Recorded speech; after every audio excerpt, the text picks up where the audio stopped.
credit as you possibly could when he said if he had bypassed football and just played basketball, Mike, he said he would have been a lottery pick. That's really saying a mouthful. Mike Godfrey, as usual, joins us on the telecast. Mike, I'm glad we got the young man on because I think he's unappreciated. He comes from an offense and also from a coaching staff. They're not looking for one star player. His numbers may not be stupendous, but I think he's an awfully good football player. Well, Syracuse coaches ask an awful lot of Donovan McNabb. He does an awful lot as a quarterback with the option game, but I think where he's underappreciated, Ron, is as a passer. He's 108 of 159, so he's an accurate passer. Last year against West Virginia, see him on a scramble. He'll find his receiver.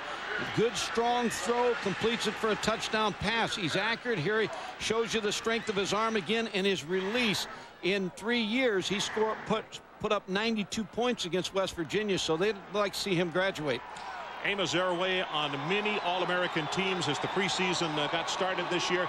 But oddly enough, he's almost become a decoy here at Morgantown. Well, every team that's coming in here wants to stop Amos Zaraway. They're going to stack 7 and 8 people in the box to try to stop him, which means Dan Simmerl, the offensive coordinator, and head coach Don Nalen has a passing game with Mark Bolger and some very good receivers led by this man, Sean Foreman, who's caught 13 touchdown passes this season. So the passing game will be important tonight, Ron, because West Virginia figures they have to score between 30 and 40 points to win this football game. Wow.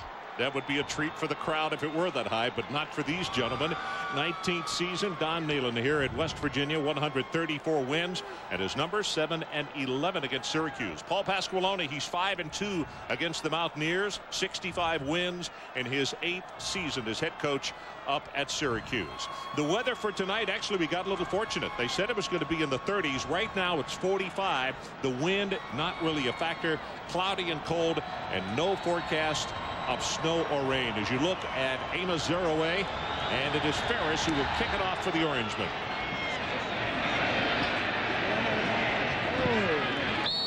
Ball goes into the end zone as we waited for it to go out of bounds, and let's check in with Adrian Karsten. Adrian? Well, Ron, on Monday, following the loss to Virginia Tech, the West Virginia senior captors called a meeting, players only.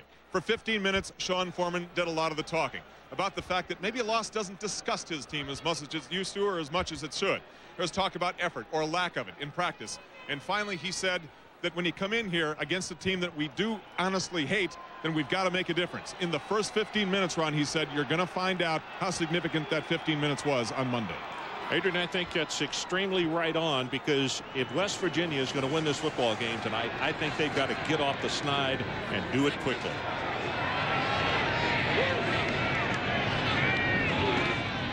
Bolger going to throw on first down. Right over the middle. Got his man. That's Beck, the tight end. Out to the 40-yard line. Good for 20. Here are the lineups offensively. Bolger at quarterback, Zaraway, and the fullback is Anthony Green. At times, Green will be out, though, and we'll see as many as 4 wide receivers. This is the way they line up out there. Beck, the tight end, who just got the pass. Saunders, Foreman, and Corey Ivy. We will see those 3 for sure. And up front, DeGros and Pukinas, very good offensive linemen, and both are academic All-Americans.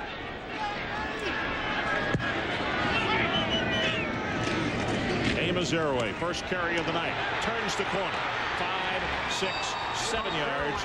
Keith Bullock is there to make the stop for Syracuse, and it gives us an opportunity to check out Syracuse. And the Orangemen start this way: Pilon, Simpkins, Coleman, and Pettijohn up front. The linebackers, and this is a very good group: Greenwood, Gibbs, and Bullock, who just made the tackle. And in the secondary, Nash and Allen will be tested tonight. Quentin Harris and Jason Poles. Poles is the man who made the interception return for a touchdown last year at Syracuse that turned this game around. Zaraway. Nice job defensively by Syracuse. It's Greenwood and Pilon. The initial stop. And Ron, you see on that play, right, as soon as the pitch went to Amos Zaraway, the safeties, Quentin Harris and Jason Poles, came down hard, and so Mark Bolger has to find a way to control those safeties. Otherwise, Amos Zaraway is not going to run against the 2-deep secondary of Syracuse.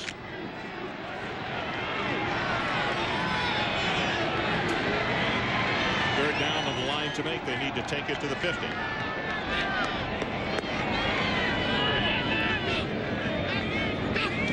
Here's Ivy in motion, top of the screen. Bulger, beautiful throw, beautiful catch. It's Ivy, the motion man, and just like that, the Mountaineers are inside Syracuse territory. That's good for 26 yards. Ron, Mark Bulger shows you right there why Don Nalen thinks so highly of his young quarterback, because he was trying to go to the split inside this way. He's going to look to split in. He's not he's covered. He goes back to the backside and hits Corey Ivy. So a good job of a quarterback using his head, keeping his head on a swivel, finding the receiver that's open. Bulger leads the Big East, over 2,000 yards, 16 touchdowns, and you see 7 interceptions this year. Play action, under pressure this time. Gets it off, got a man open. 19-yard line is Foreman, and Sean is going to take it down inside the 10. It is 1st and goal, Mountaineers.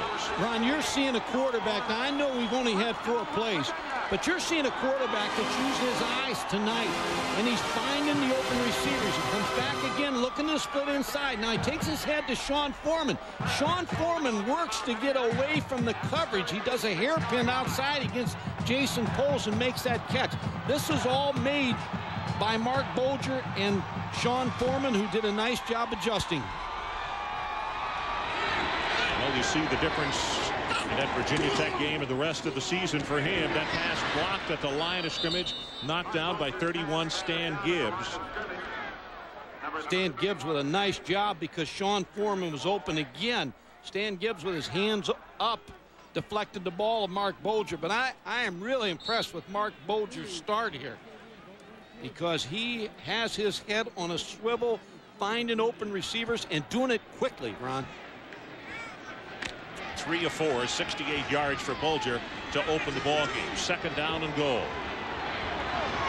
22 touchdowns, 4 field goals inside the 20. Right up the middle at the 2-yard line. Amos Zaraway going to be wrapped up by Keith Bullock.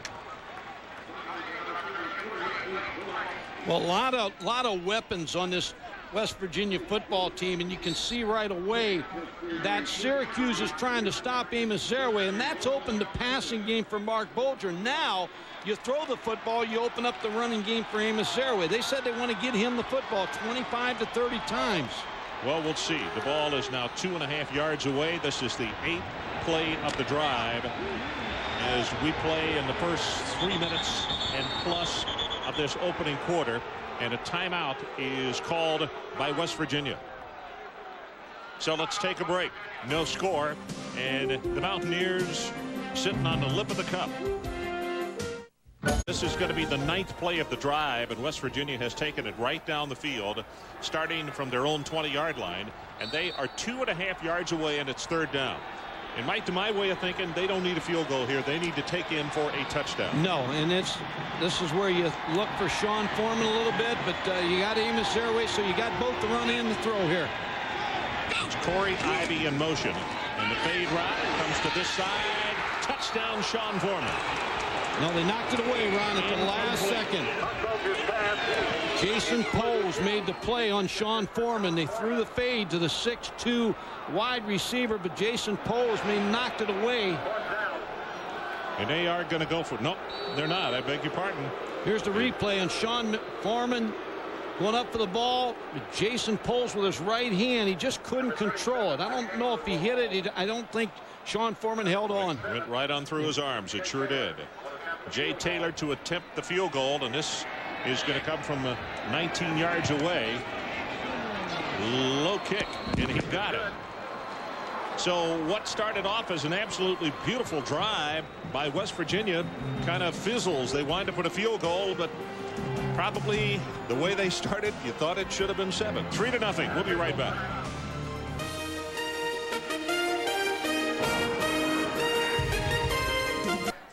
And you look at the numbers on the drive. 9 plays, 78 yards, 3:19 off the clock. Taylor with the field goal. And so very close to scoring the touchdown. In fact, I thought he had caught it, looked back down. When he came down and hit, he just really never had the football. Kind of slipped right through his body. Maybe the right hand of Jason Poles bothered him. But when he hit the ground, it came out. Oliger to kick it off. And number Kyle McIntosh waits at the 17. And Tosh is going to take it out to around the 29-yard line. And let's check with Chris Fowler. Chris? Well, Rob, with the Buckeyes losing, an opportunity for UCLA to move up into Fiesta Bowl position, but they're getting a battle in Corvallis from the Beavers after a Deshaun Foster run put the Bruins up 10-0. This is Jason Dandridge through a huge hole. Beavers cut it to 10-7 as they approach halftime. We'll keep you posted on this one. Back to Morgantown.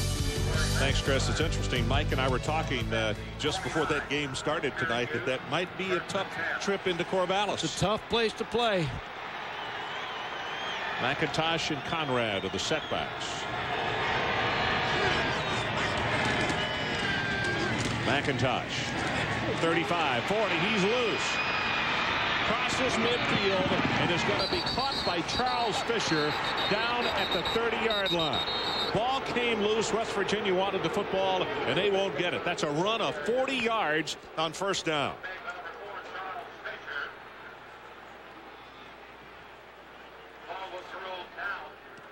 Kyle McIntosh is going to run a counter off the wishbone set. Back to the left side, and he breaks through, gets nice blocking from Kernan and Bowen and Benowitz, and breaks into the secondary. Charles Fisher tries to strip him of the football. Ooh, he did. And he did. He did strip him of the football. But he's not going to get it. No, he's not going to get it. Anyway, it's a 40-yard run from scrimmage. Visitor sideline. First of the game. Well, that's early. The warning. So Paul Pasqualoni has to back his team up on that sideline.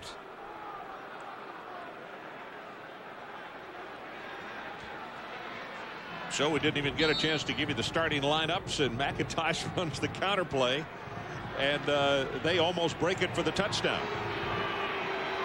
Donovan McNabb. 2 touchdowns, no interceptions last week against Pitt. You see his rushing yardage. Quick pass. Kevin Johnson inside to 20, shoved forward by Chris Edmonds, and they're going to say he is out of bounds at the 15-yard line, and that's a gain of 15 more. So here are the lineups. McNabb with McIntosh and Conrad. And the wide receivers, very talented group. Brominski, the tight end, Lowe and Johnson. And up front with the offensive line, it all starts with Scott Kiernan, number 61. He's the veteran, and I guess you could say the bell cow of that group. 1st and 10, Orangeman from the 15-yard line of West Virginia. D. Brown comes in a tailback, number 6. Gets the handoff, little counter play right up the middle. Flag is down as he's being pushed back after a gain of 1, and it looks as though the umpire tossed that one. And we all, the side judge. Offside, West Virginia.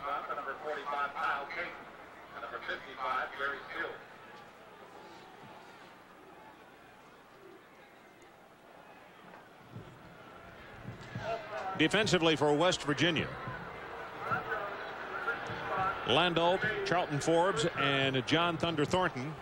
The linebackers, Stills, Edmonds, Caden, and Barrett Green. And in the secondary, and Charles Fisher and Scooter Davis are the guys that are going to get tested often and early tonight. Porter and Tompkins are the safeties.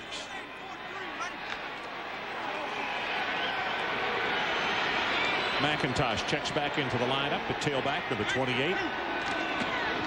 They give it to him right up the middle, down to the 5-yard line, and he fights his way very close to the 3. Well, you made the point. When West Virginia came down here, you can't settle for 3 against this Syracuse offensive football team. They're averaging 44 points a game, and when we talked to Mark Bolger, the quarterback, and Danny Simrel, the offensive coordinator, and Don Nalen, they all said it's going to take 30 to 40 points by our offense to win this football game. So they expect a high-scoring shootout. Look at the numbers on Syracuse this year, inside the 20. 26 touchdowns and 5 field goals. 31 of 34. Pretty darn good efficiency. Boy, D. Brown gets hit, and he is really attacked hard at the line of scrimmage. 23, Scooter Davis, one of the first men to come up along with John Thornton on the tackle for West Virginia. Ron, here's where Syracuse has been efficient down here, as you mentioned, with the numbers. They use their tight ends very well down here inside the 10-yard line. But Donovan McNabb's so active. He can run the option. He can sprint out. Conrad's a good pass receiver. They just got so many weapons inside the 10-yard line. Second and goal, and again they go with the wishbone set.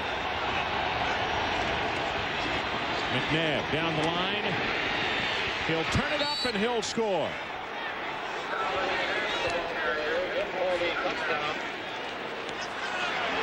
Landelt appeared to have him, and he let him go.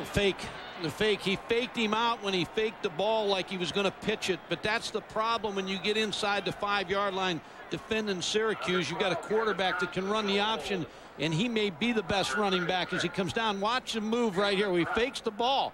And Charles Fisher, I think, also, Landau, both of them ran took right the in fake. front of him. All he had to do was fall down in front of him. Wow. Nate Trout with the extra point, and he's got it. So 9 minutes and 12 seconds left to play, opening quarter, and Syracuse shows us why they are undefeated in conference play and challenging to make it to the BCS. Now we look at Donovan McNabb on the sidelines, and interestingly enough, Mike on 2 carries had 47 yards, 40 on the first carry and then 7 on the second. So you know, they only threw 1 time on that drive. Everything else came off the run. 5 plays, 71 yards as you look at McIntosh. And said yesterday as I was visiting with both he and with Rob Conrad, I said, he is so tiny standing next to you in the backfield. He said, you do not have any idea how strong that little guy is. And tremendous he is leg fast. strength. 4 touchdowns this year, leading rusher on this football team. Amos Zaraway back deep. And he's going to get a chance to return a short kick from the 11. Brown, I beg your pardon, Anthony Brown is going to take it 30 and now out to the 35-yard line. Well, coming up on Tuesday night, ESPN's Emmy Award-winning series, Outside the Lines. Be sure and join Bob Lee as he takes you inside the Andro debate. Anyone can buy these legal supplements over the counter, but does it help? Can it harm, or is it all just hype? Find out on Tuesday, 7:30 Eastern, right here on ESPN. Ron, now the pace is set. Mark Bolger has to match Donovan McNabb. They have to have another drive right here. Well, they had a great-looking drive to open the game. Pitch it back to Zaraway, and he'll take it for a couple, and then he heads back the other direction. And let's check in again with Chris Fowler. Chris? Brought up in Corvallis after the Beavers got within 3 of UCLA. The Bruins struck back instantly. Cade McNown to Ryan Neufeld, who tight ropes down the sideline. 17-7 is the lead as they approach halftime. Florida State, one of the top 5 teams that won impressively 4 interceptions against Virginia. They can clinch the conference next week, guys. Chris, interesting. Florida State scored 24 unanswered points in that ballgame. It was close at 21-14, and then zoom, they were gone. Zaraway, big opening, has 5, has 10, counted off at 11 yards. Jason Poles comes over to make the tackle as Zaraway breaks it big, and it's Simpkins who also tripped him up. Run a good hard run by Amos Zaraway up inside. High tailback, he gets a good block up inside by his offensive lineman. Breaks into the secondary. Now the safeties didn't feel as fast on that play. Jason Poles waited for him in the secondary and made that tackle. Zaraway now 5 carries for 22 yards. As Mike said in the open, he is a marked man after that great freshman year that he had. Fumbles the ball, recovered by Syracuse, Jason Poles. But the flag that is down is because Syracuse jumped offside. Mark Bolger did a nice job with the cadence, and I think he drew off Syracuse. Simpkins, I think, is the guy who jumped across.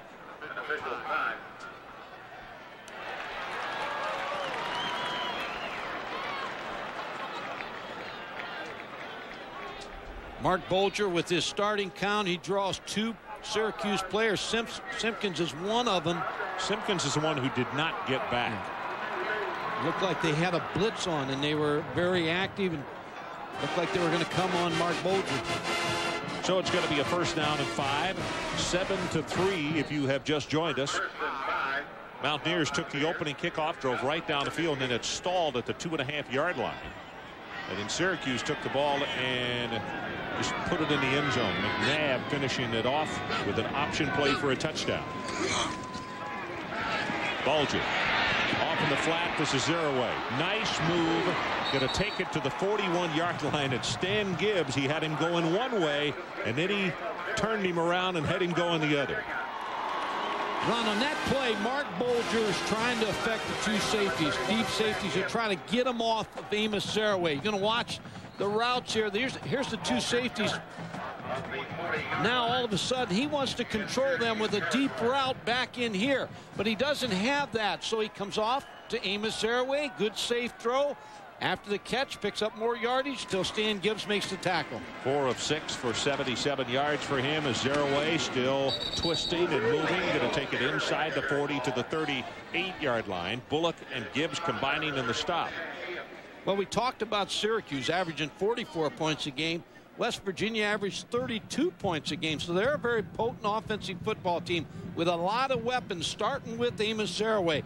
But Mark Bolger is the guy that makes it go because he's had the big year.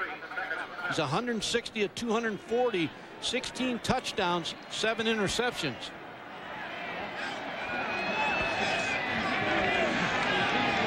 Bolger's got a couple of younger sisters who understand her college basketball projects, or could be.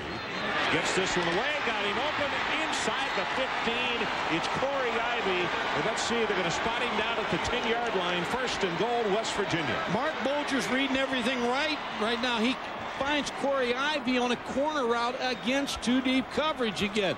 Safety sitting back on the hash, and he can't get over to where Ivy's making the catch. Will Allen finally makes the tackle, but again, the right throw from Mark Bolger. Now they're going to spot him just outside the 10, Mike, so he can pick up the first down. As you see the numbers, 103 yards, 5 of 7. And the ball is at the 11-yard line.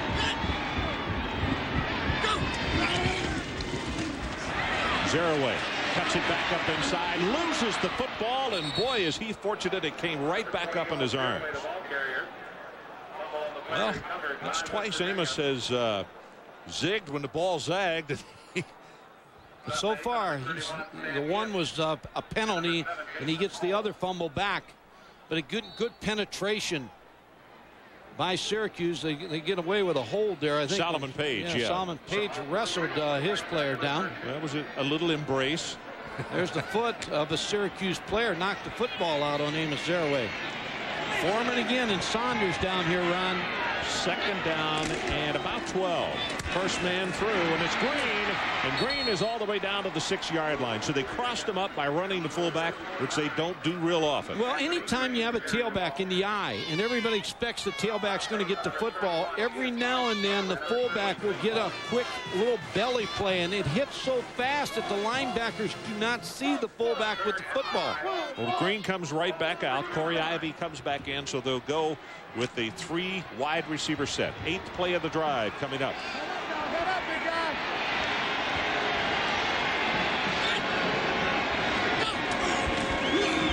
Here comes the blitz. Gets his pass away, and Foreman was interfered with. Going to call it on Phil Nash. Looked like it was going to be a little hairpin on the outside where you down curl and then head to the sideline, and Phil Nash grabbed a hold of Sean Foreman, wouldn't let him go outside. Stating his case.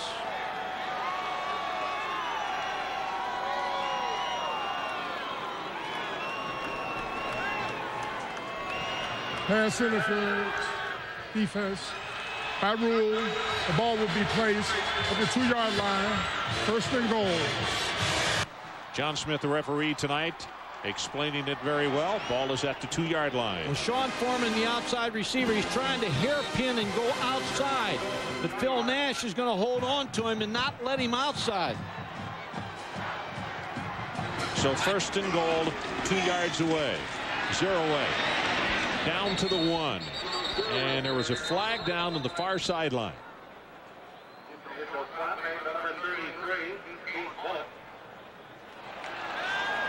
Move it down to the 1-yard line. Syracuse offside. Well, you like offense? This is the kind of game it's going to be tonight. Well, it's going to get a little colder tonight, so it's great. I mean, everybody can watch these two clubs go up and down the field. Prior to the snap, half the distance will place the ball at the 1-yard line. First and goal.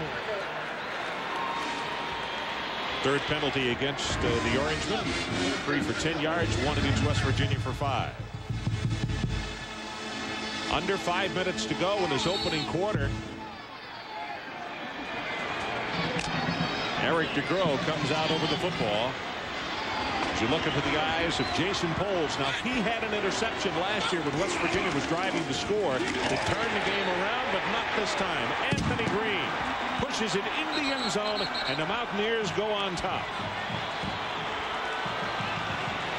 Page and Dunnigan with the paving blocks on the left side. Yeah, it's a good offensive line, Ron. Eric DeGrow, the center, Pokinas, the right guard, Holland, the right tackle, and as you said, Dunnigan and Solomon Page on the left side just knocked the Syracuse lineman off the ball for Anthony Green. Taylor with the extra point attempt. He's got it. So let's take a break. 4:25 left. Opening quarter. And our new score, the Mountaineers of West Virginia 10 and Syracuse 7. You watch the movement on the left side of the offensive line, and a nice job by the tight end, too, Becht. And Anthony Green just blew it in the end zone. Boy, nice job. Well, that's 2 outstanding drives that West Virginia has had. And as we mentioned, the first one stalled, and they probably feel as though they should have had a touchdown on that one as well. And Ron, Mark Bolger, and I keep saying it, he's doing such a good job of finding the open receiver, reading the safeties of Syracuse, going the opposite of where he needs to go, and he's just been on fire here in the first half. College basketball coming up on Tuesday night at ESPN2. The Coaches versus Cancer Icon Classic from Madison Square Garden in New York City. Illinois will meet Wake Forest at 6:30 Eastern, followed by Temple against Georgetown. A look at the ESPN USA Today top 10 poll, and it is Duke, followed by Stanford, UConn. Then Michigan State, Maryland, Kentucky, Temple, Kansas, Tennessee, and Xavier. And for Syracuse, they're number 20. John Oliger to kick it off for the Mountaineers. What West Virginia's trying to do on the kickoff, just punch it high and pin them into a certain side of the football field. McIntosh for the 26, fumbled the ball. And then they're going to down him at the 35-yard line. David Carter, I believe, is the man who got downfield to make the tackle on special teams. You know, what has happened with West Virginia in this game in the early going has to be good for this football team, because they have been a little bit down since losing 2 in a row, and a little backbiting, a little finger pointing, Mike. Now, when you lose 2 in a row, you start to search a little bit, and sometimes you start pointing fingers and instead of taking the blame on yourself. So this ball club had a lot of talking to do this week, but it looks like it's helped. McNabb goes under center with a first down at the 35. Option play. McNabb going to be knocked down for a loss, and there's Gary Stills. Now, during this week, there have been a number of pro scouts who stayed over for this ball game, because both of these teams have a lot of kids that are going to play on Sunday. But they talk a lot about number 55, that as far as raw talent and ability, Mike, he may be as good a rush in as there is in college football this year. And he got hurt against Ohio State, came back against Miami, was rusty, but last week against Virginia Tech, 2.5 sacks, 8 tackles, and caused a fumble. So he's back now. He's back where he feels comfortable from that injury. And he's from Trenton.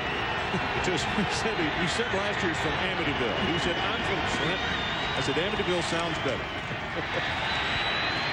McNabb sets, drills it, incomplete. That's a good hit on Grominski. The ball was right there, and it was Stills who knocked him loose for the ball. Let's check in again with Chris Fowler. Chris? All right, Ron, in the SEC, Mississippi State visiting Kentucky early in the third quarter. That's James Johnson busting it in. Good effort from 2 yards out. Mississippi State now trying to get bowl eligible, up by 9, or 11, I should say. Oh, that's a little bit of a surprise there.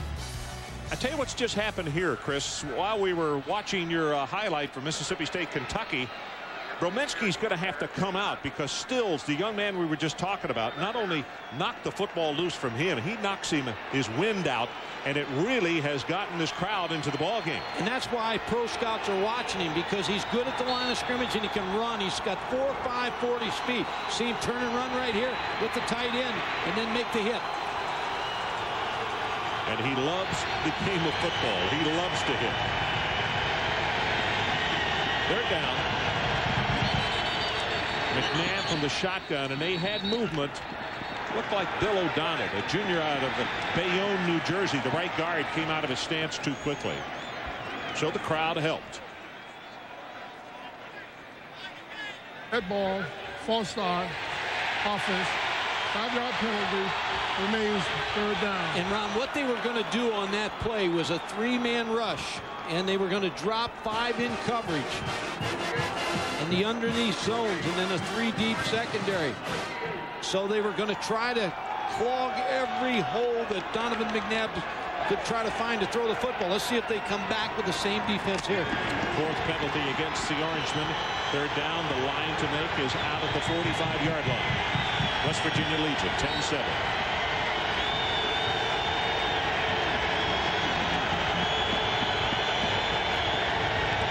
Well, they fake the blitz and come off of it. McNabb's going to run. Now he's going to throw. And he can't. Kevin Johnson had put his arms out. He got pushed out of bounds. Knowing he was not eligible, he just stopped his attempt to go for the football. And Amos Saraway's over there pointing on the sideline to him that he went out of bounds. But a good job by Steve Dunlap, the defensive coordinator. 3-man rush and dropping the other 8 players trying to clog up the throwing lanes. Anthony Brown is going back deep. They have been searching as Duncan sets the punt. West Virginia lost their big play return guy, and they're in search of somebody. They're hoping that this young speedster can be the fella. Standing back at the 30-yard line. Flag is down. It's a returnable kick. Well, we see why. Pretty good speed. He gets what he can, goes out of bounds at the 46. And he's smart. There was not any reason to continue. 35 yards in the punt and 11 on the return. It's got to be a holding call. Nope. Personal foul against West Virginia. Not only step off the yards, but give Syracuse a new set of downs. Well, the umpire made the call in the middle of the field. Don is saying refuse the penalty. It's not your decision, Donald.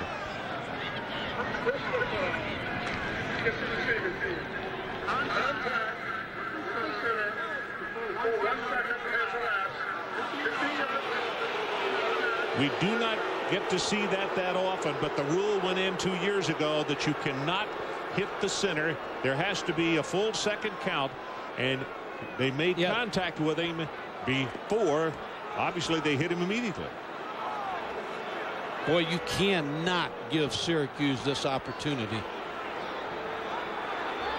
Now, since that rule has gone in, I believe this is the first time I've seen it called. That's exactly what I said, Mike, that this is the first time I can remember that we've seen it.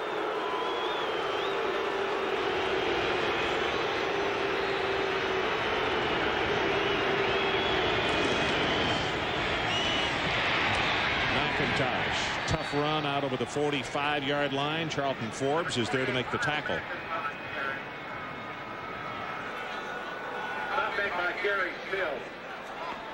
Let's take a look at the center right here. He's getting hit, I believe, by 2 West Virginia players. There comes the flag right here from the umpire.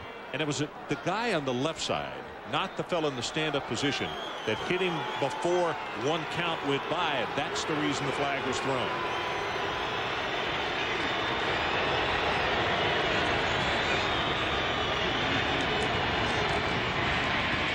McIntosh weaves his way, and that is a tough half yard, I'm going to call it. It'll be third. They need to go to the 48 as Barrett Green, a junior out of West Palm Beach, Florida, wraps him up.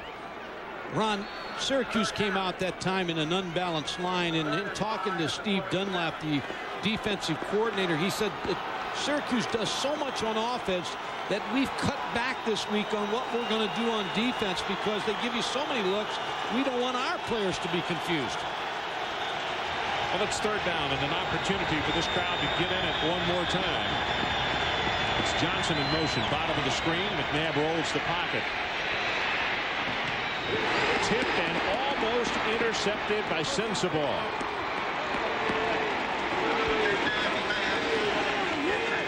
Landolt putting a lot of pressure on Donovan McNabb.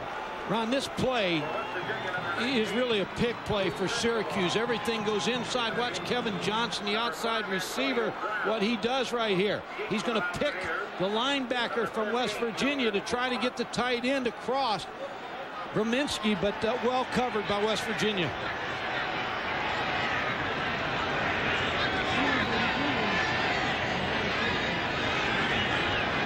Doug Duncan, the senior at Hacienda Heights, California, waits to kick again, and the 25-second clock has run out.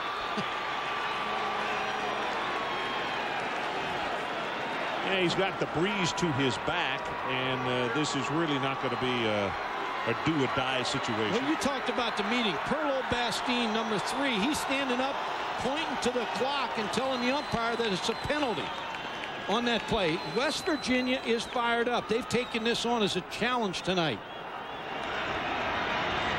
Coming off those 2 losses. Antonio Brown again is the deep man for the Mountaineers.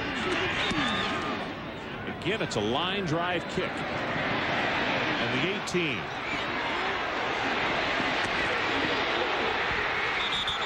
Stepped out of bounds just as he crossed the 35-yard line, and then he got hit. 40 yards in the kick and 18 on the return. Good block by Perlo Bastine, number 3. Is going to make a good block. Number 11 also with a big block. Gary Tompkins.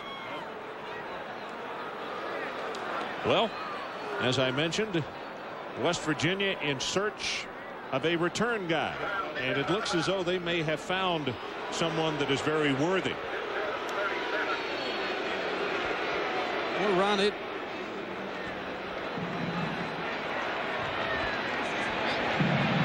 It's a nice run back, well blocked on the punt return.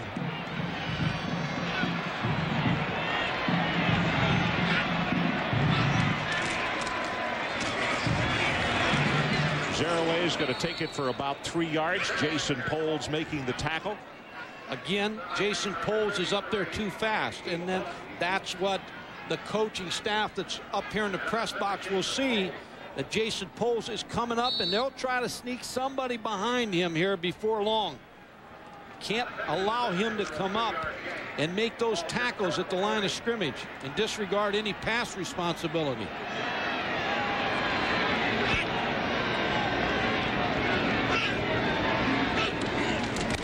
Saunders in motion, quick pass out to him, and they say incomplete. Now and let's check it again with Chris Fowler. Ron, the Aggies and the Sooners in the rain and mist at Kyle Field. Brandon Stewart starting in place of the nicked up Randy McCown. He'll look for and find Chris Cole, who makes a nice catch, escapes the defender. 13-zip Aggies over OU. Back to Morgantown.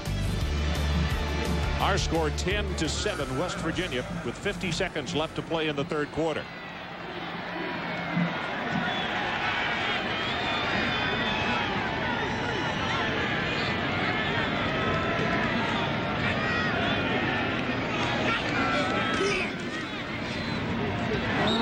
Jerk to it behind David Saunders. First mistake, I believe, for Mark Bolger tonight. He just didn't give that play time enough. It was a bunch set where 3 wide receivers are together in a little rub off for David Saunders, but he threw it too soon.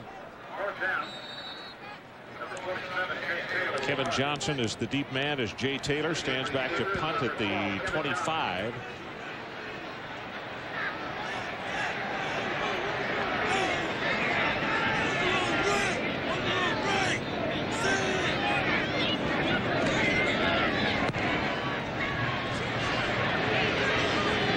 Spiral bounding and is going to be picked up by Johnson at the 13-yard line and a flag. It's going to be delay of game. Did he make the fair catch signal? Obviously he did, Mike, because the minute he took a step forward, the whistle was blown and the flag was thrown. As you can see, the Mountaineers have a player who is injured. Jerry Porter. It is. Sorry. Jerry Porter. Like he was surprised that he didn't run with the football. Tried to stop him. I don't know that that's a fair catch signal. What he's trying to do, I think what he tried to do was get everybody away by using his hands. Kevin Johnson here, he's not fair catching the football. He's trying to tell everybody to get away from the football. And the official took penalty. I think you're right, but the official took it as a fair catch, and that's the reason he blew the whistle and threw the flag immediately. So as the meeting continues, let's see if they overrule the flag. The ball has been placed dead at the 13. We have delay of game. Receiving team. Receiver signals and then runs the ball. 5-yard penalty. 1st and 10.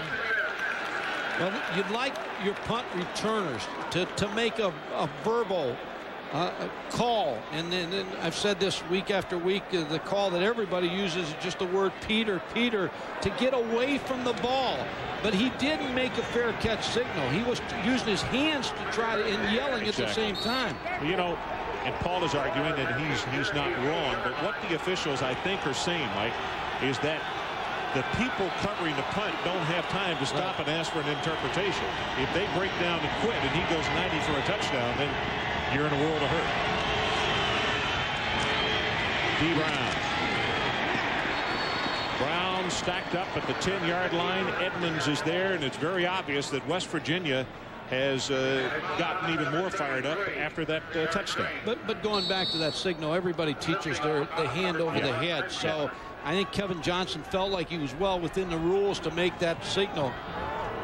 He's the go-to receiver for Donovan McNabb since Quentin Spotwood's injury in the Cincinnati game. And losing Spotwood is huge to Syracuse because he's a touchdown looking for a place to happen at any time. That is the end of the first quarter. So as a change ends of the field, we take a break. West Virginia 10 and Syracuse 7.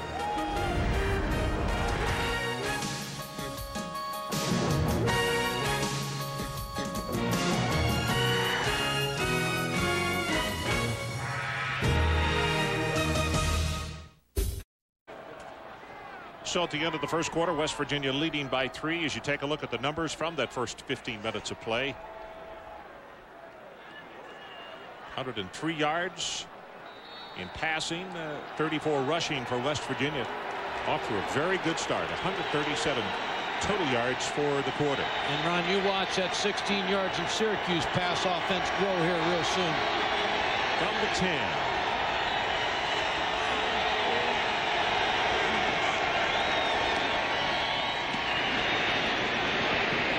String it out, and McNabb will step out of bounds. They're going to say with the dive that he made, he's close to the first down. And let's check in with Adrian. Ron, a reminder that the seniors admitted to me we'd find out in the first 15 minutes of the game if that 15 minutes Monday and the players-only meeting had made a difference. I think at this point you have to say yes, it certainly has. Foreman has done his part, but don't forget John Thunder Thornton, that big defensive tackle up front. He also said to the guys, it may not be so much about football anymore, but it's when you have your back against the wall, you have one or two things you can do. Either cave in or fight back. The defense is the surprise here. He's carrying his weight as well, Ron. Well, he's an outstanding young man off the football field as well, Adrian. And another one of those players that all those scouts are looking at here tonight. Number 96, senior out of Philadelphia. Pitch back to D. Brown. Going to be pushed out of bounds by Barrett Green. Boy, Barrett Green with a good play to stop this first down attempt by Syracuse. Syracuse is going to move the tight end, and that moves the entire defense for West Virginia. But Donovan McNabb, to take advantage of that, has to go a little bit faster on the starting count. But West Virginia lines up. There's 3 guys that line up the tight end. The other 3 guys line up away from the tight end. Doug Duncan. Antonio Brown is back deep again, and Duncan's kicks have been line drives so far. This one a good coverage kick, very high, and his deepest one goes over Brown's head. He misjudged it, and now a huge AstroTurf bounce. It's going to go all the way down to the 21-yard line. Wow, what a mistake by Antonio Brown. Well, you talked about the trying to find a return man. That was a mistake, especially on turf, because that ball is going to bounce and bounce. That is a new career long for Duncan. 65 yards on the kick. You could see the grimace on Don Nehlen's face because Brown cost him an extra probably 20 yards, if not more. A couple first downs. Yep, on letting it hit the turf. That's the reason Coach Nehlen is not wearing his hat right now.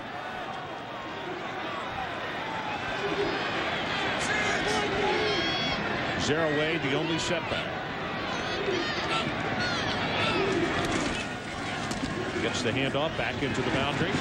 He's going to pick up about 5, maybe 6 yards. Bullock pushes him out of bounds. And Chris Fowler, what do you have for us? Well, Ron, over on the deuce, Kentucky's deuce is getting loose here. Tim Couch to Kevin Coleman.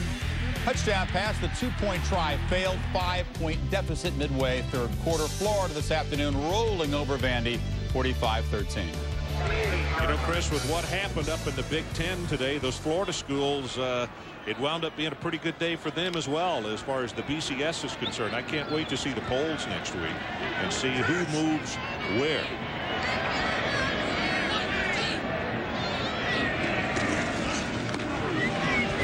Jaraway. Boy, that is a nice job. I don't know, but it's Poles, I think, who came charging up along with Keith Bullock to submarine that play, take the blocker out, and now it's going to be third down at about 3.5 yards. Well, you remember last year's Syracuse defense, Tabucky Jones and Donovan Darius. They were the two safeties. They'd come roaring up there. You've got to be able to slow them down. Jason Poles has no regard for pass right now when the ball's snapped. As soon as he sees Mark Bolger pitch that football, he's running up and making a tackle on Amos Saraway. West Virginia just called a timeout. It looks like Eric DeCrow was injured and came off the field at the last moment. The starting center, the senior out of Huron, Ohio. I don't know if that was an equipment problem or what. So it is a timeout, and we'll take it with them. 13:56 left until the half, and it's West Virginia by 3.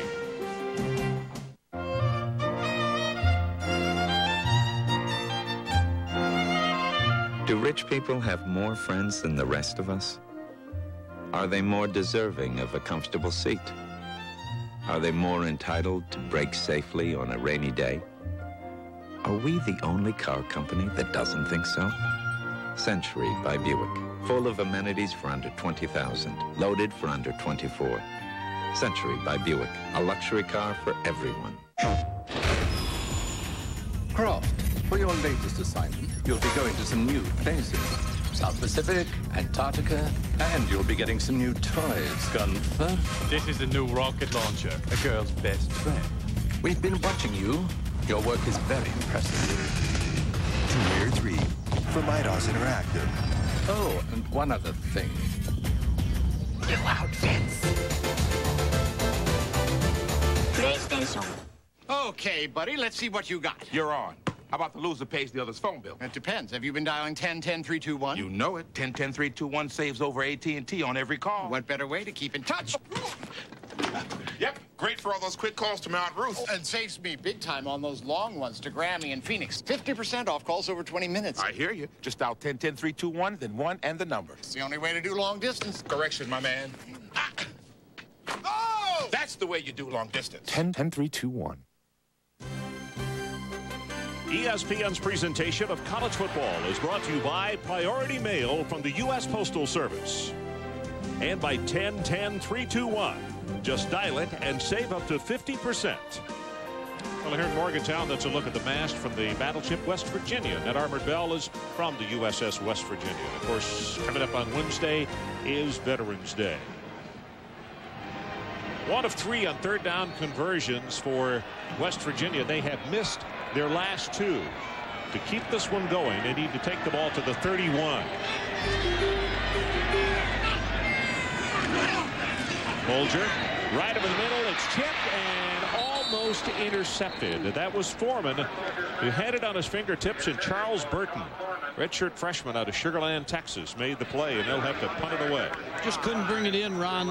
Again, the 3 wide receivers close together. Sean Foreman on the in route, a high throw. He almost had it on the second catch, but Charles Burton knocked it away.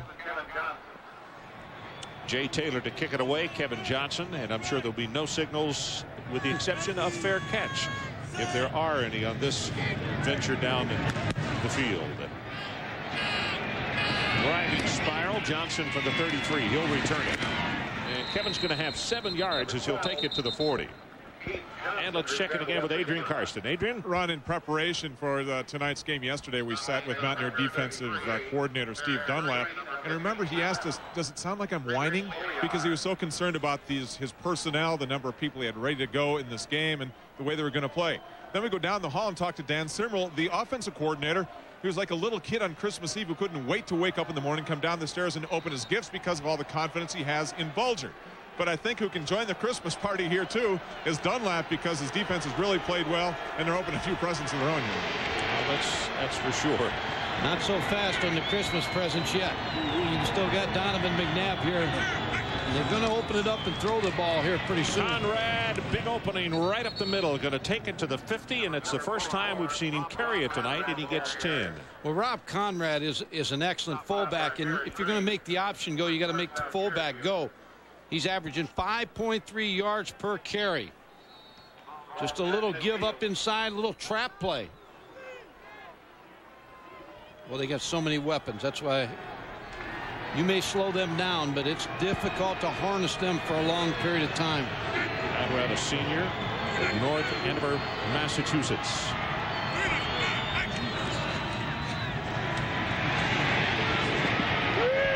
McNabb throws it off his back foot and just out of bounds. He was looking for Maurice Jackson, who is a speedster, sophomore from Rochester. McNabb is falling backwards, threw it off his back foot, and still heaved the ball 55 yards in the air. You know, it's such a strong arm. And Syracuse's firepower around, they do so much. The option game, we've seen that tonight. The inside running game, we've seen that with Conrad. The off-tackle power play, McIntosh. The power sweeps with McIntosh and the quarterback. Play-action passing game, the drop-back passing game. They have a big offensive playbook. McNabb 1 of 4 for 16 yards. Stills from the backside. Better watching. Pitch going nowhere. Going to be a loss back to the 45-yard line. Charles Fisher came up and made the tackle. Steve Dunlap has to be happy with Charles Fisher coming off the corner out of Aliquippa, Pennsylvania. Makes that hit. Home is Sean Gilbert. Mike Ditka, a lot of Don Yanessa, a fine high school coach that had a big record there. So Aliquippa, powerhouse in high school football. Third down. They need to take it to the Mountaineer 40-yard line to keep this drive alive.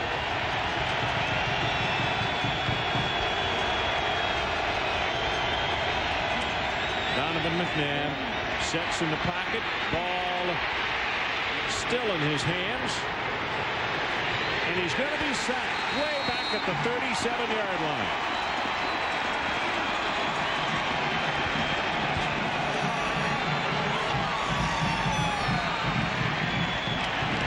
Ron, he's so strong.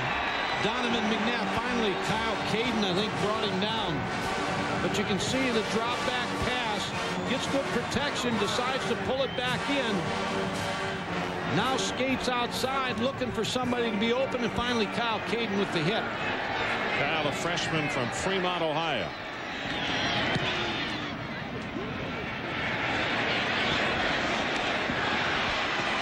Brown from the 20. Ran into his home man and then goes down at the 25.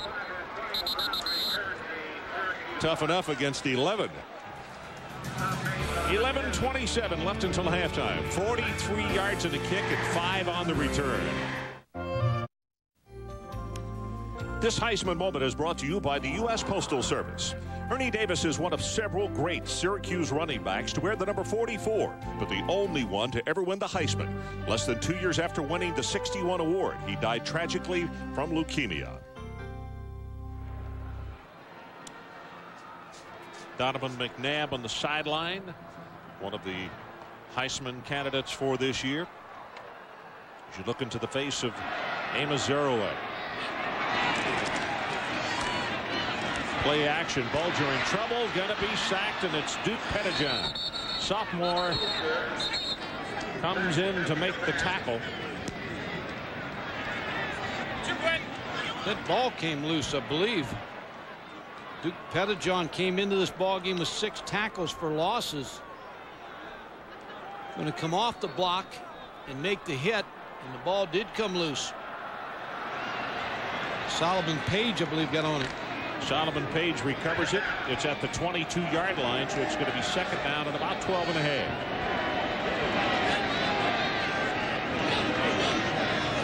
Foreman in motion, and there's movement at the line of scrimmage. Steve Ford is the man they jumped on. Undoubtedly, he was in motion. Dead ball, false start, offense, 5-yard penalty, remains second down.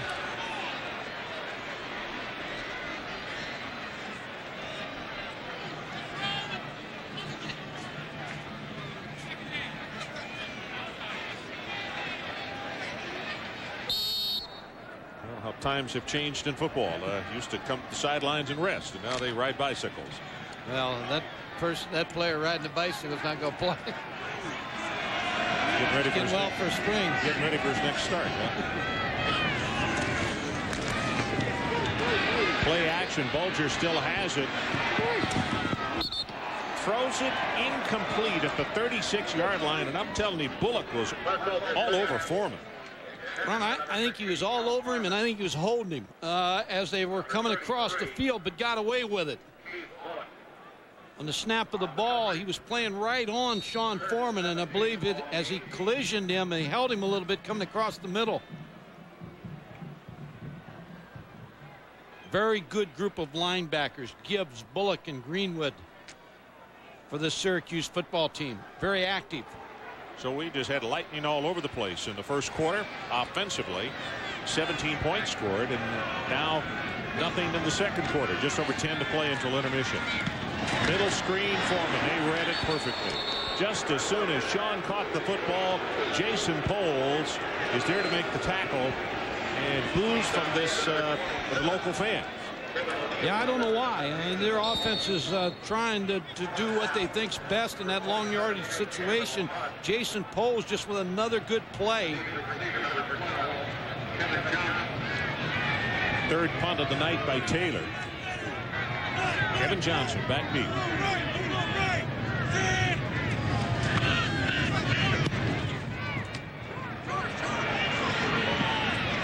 Well, very short. That one goes out of bounds around midfield. They're going to say at the 48-yard line.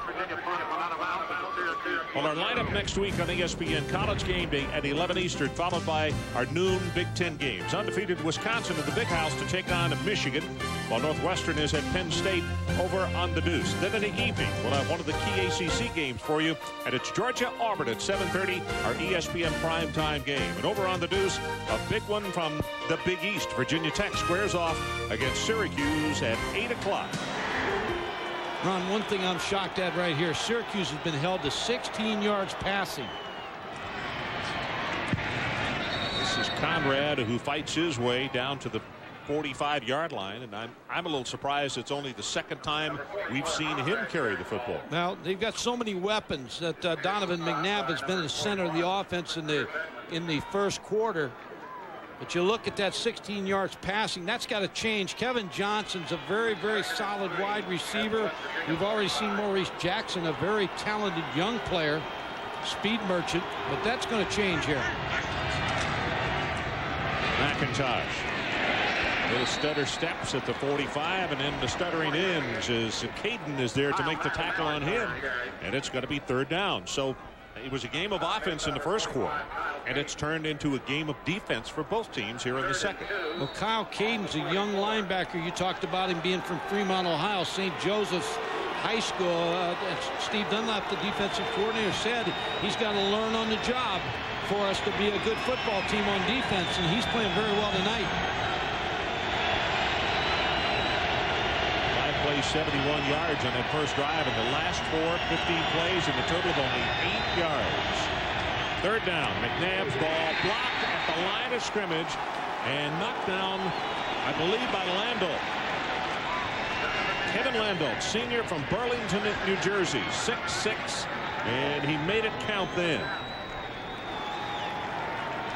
Well, another series, and again, the 16 yards aren't added to in the passing game in West Virginia. Steve Dunlap and his coaching staff stymieing Donovan McNabb a little bit. Jerry Porter, they make a change. Antonio Brown does not go back deep on this kick. Well, he let that last one hit the turf. Well, I'll tell you what, he'd have to have a motorbike to get on this one right here. It's 9 yards deep into the end zone.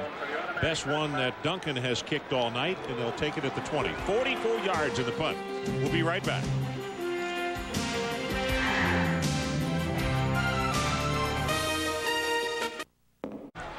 Well, the home folks are enjoying what they're seeing. Just over 8 minutes to play until halftime, and it's West Virginia getting the football back at the 20, and they're up by a field goal.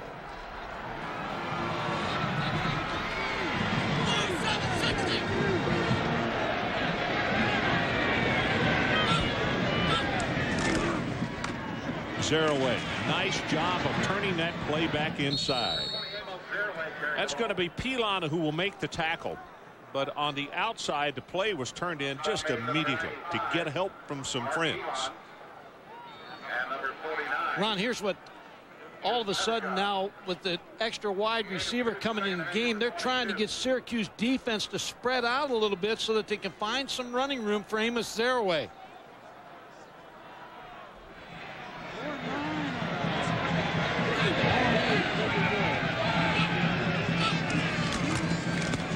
Zeraway again as they try to get him outside is going to have 5, 6 now, about 7 yards in the play. Brian Coleman, a senior out of Cuyahoga Falls, Ohio, defensively.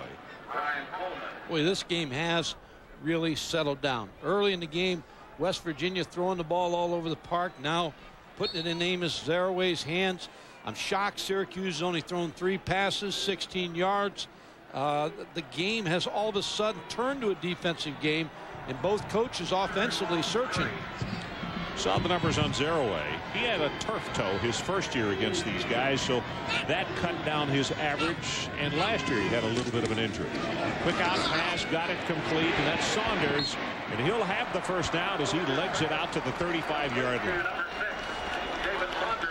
Ron, this was called by Mark Bolger at the line of scrimmage. And what he looks at is he has 2 plays. He has a run to the tight end side, but he sees this defender of Syracuse off of the receiver, David Saunders. So he's just going to raise up and throw him the quick screen on the outside. Both the other 2 receivers block the outside hip of the Syracuse defenders. In a pretty good gain for David Saunders.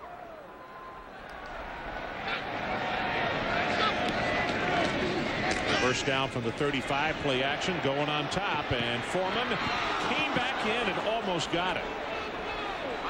Phil Nash wanted an interference called on the play, and there will be none. Let's check in with Chris Fowler.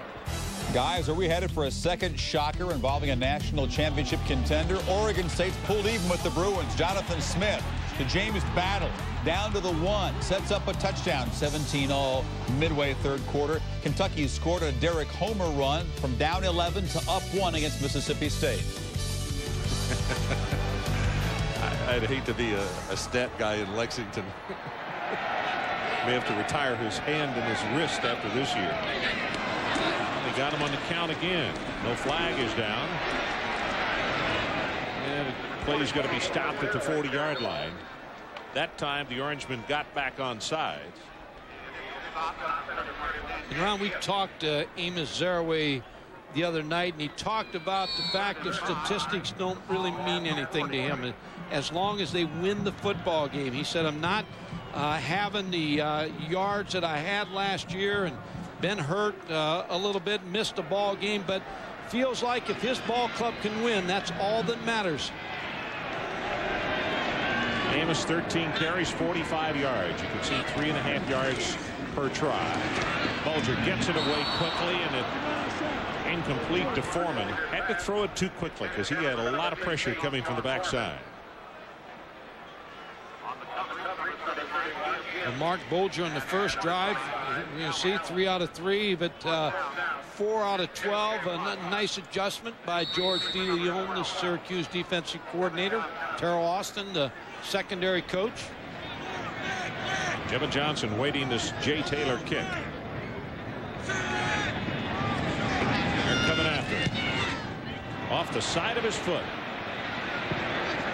Very, very short. Going to be touched dead at the 35-yard line. Only 25 yards in the kick. Let's take a break. 10-7 our score with 5:50 left until halftime. We'll show you just how dominant Syracuse has been the last couple of years in this series. It hasn't even been close. 92 points. Donovan McNabb has started all 3 games and 3-0 against West Virginia.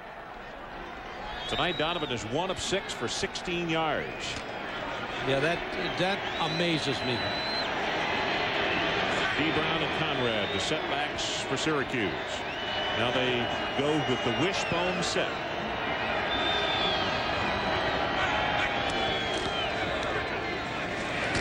Brown right up the middle will take it across the 40. That's Barrett Green defensively.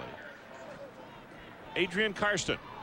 An element of the Syracuse offense that is missing here, and we need to keep this in mind, is Quentin Spotwood. And Paul Pasqualoni admitted to us the other day that his absence in a game like this really shows up primarily, Ron and Mike, because you don't have a go-to receiver on either side of the field.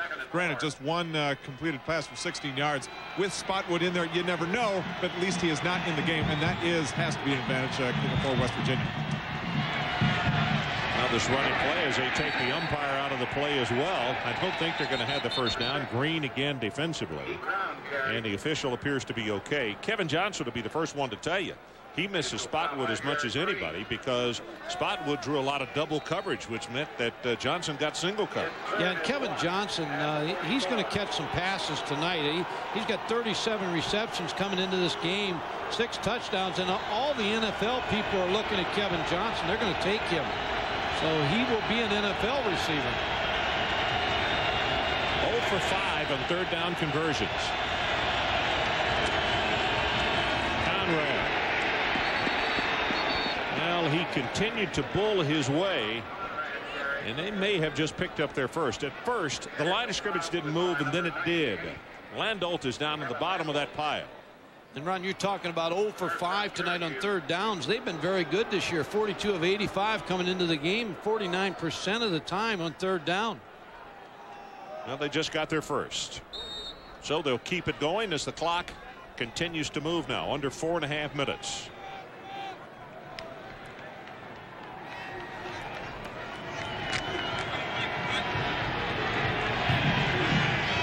Again, Conrad and D. Brown, the setbacks. McNabb faked the option, drills the pass, got incomplete at the 40. That's Darrell Daniel, a senior out of Lancaster, Pennsylvania. Caden on the tackle, but it's good for 15 yards. And what makes that so difficult, Ron, it's off the option fake.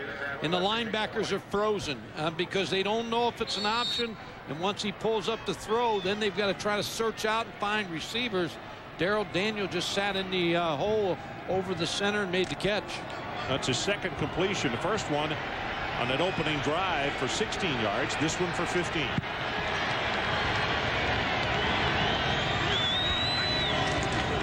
Johnson in motion, and Brown going to be hit behind the line by Charles Fisher.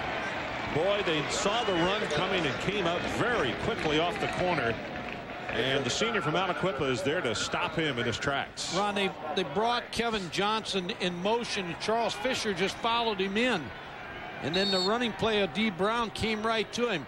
Watch Kevin Johnson in motion. Now all of a sudden Charles Fisher is outside, and he'll come in and make the play, just ducking inside the pulling guard.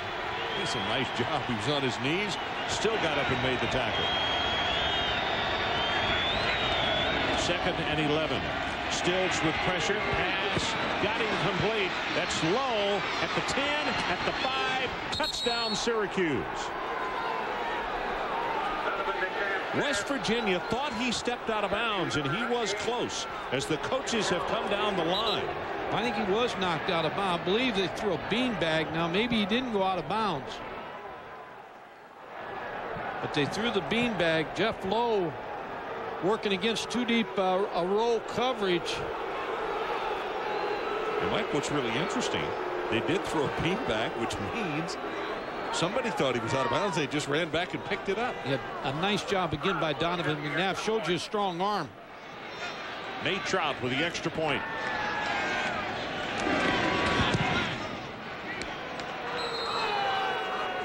So with 2:55 showing on the clock until halftime, Syracuse goes back on top 14-10, and this crowd is not very happy over the lack of a call on the sideline. But obviously the official didn't see him out. Well, that shows you again how strong and how potent this Syracuse offensive football team is. There's a roll coverage on Jeff Lowe. Makes the catch, and not a very good job by Jerry Porter breaking down and making this tackle. There's the beanbag. He had been forced out of bounds, and that's the reason they tossed the beanbag. And let's check it again with Chris Fowler. Chris? Ron, this day just continues to get more surprising. Tie game in Corvallis. They give it off to Jason Dandridge. He darts to the end zone. UCLA now down by 7 midway third quarter. Cheering the Ducks up in Corvallis, and for good reason. You don't think the state of Florida is interested in that ball game, because that gets them both those teams a little closer. A lot closer, quite frankly. Peter Ferris will kick it off for the Orangemen. And it's Antonio Brown back deep again. But it's going to come over to the other side, and this is Amos Zeroa. Amos is loose. Went hurdling over the man at the 50-yard line and is going to be stopped at the 47. That is a 56-yard return by Famous Amos.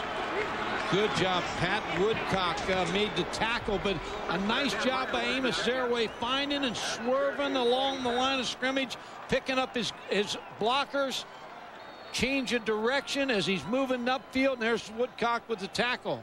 Amos grew up in New York City, was born on the Ivory Coast in Florida. His mom in Africa, I should say.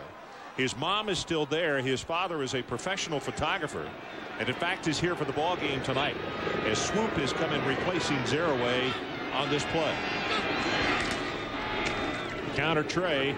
Here's Swoop. First chance to get a look at him, and he'll take it well back to the line of scrimmage as Gibbs is right there.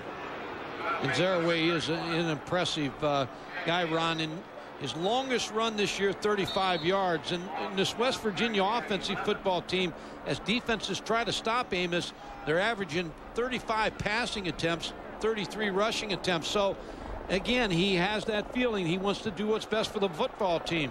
Everybody here, though, was talking about the absence of the big play by West Virginia, which has always been something they had in their arsenal. That pass intended for Foreman, well overthrown. 2:01, the clock is stopped. 14-10, Syracuse back on top. The Zeroa will come back into the lineup. Really hard not to like this young guy. He always has a smile. Players were really on him the other day. They said he had not had a haircut since last year against Miami. And they wanted to know why he wouldn't shave his head like the rest of them. And he said, well, he was going to get it trimmed before the ball game tonight. So we'll have to get a look at him if he did get coiffed before the ball game tonight when he takes his headgear off. but he was not going to get it shaved. Bulger back on the other side, and there's the completion to Saunders at the 31-yard line. So the Mountaineers putting up some noise here. Gain of 15. We're not to halftime yet, they said. Well, his primary receiver as he comes away from center is on the left side here, and you'll see him as he starts to look to the left side. Now he's looking for a guy down the seam. Now he came back to David Saunders on the backside, took the hit, made the completion. A good job again, head on a swivel by Mark Bulger. And here comes the reverse. Zerouay at the 20, 15, 10, 5, touchdown Amos.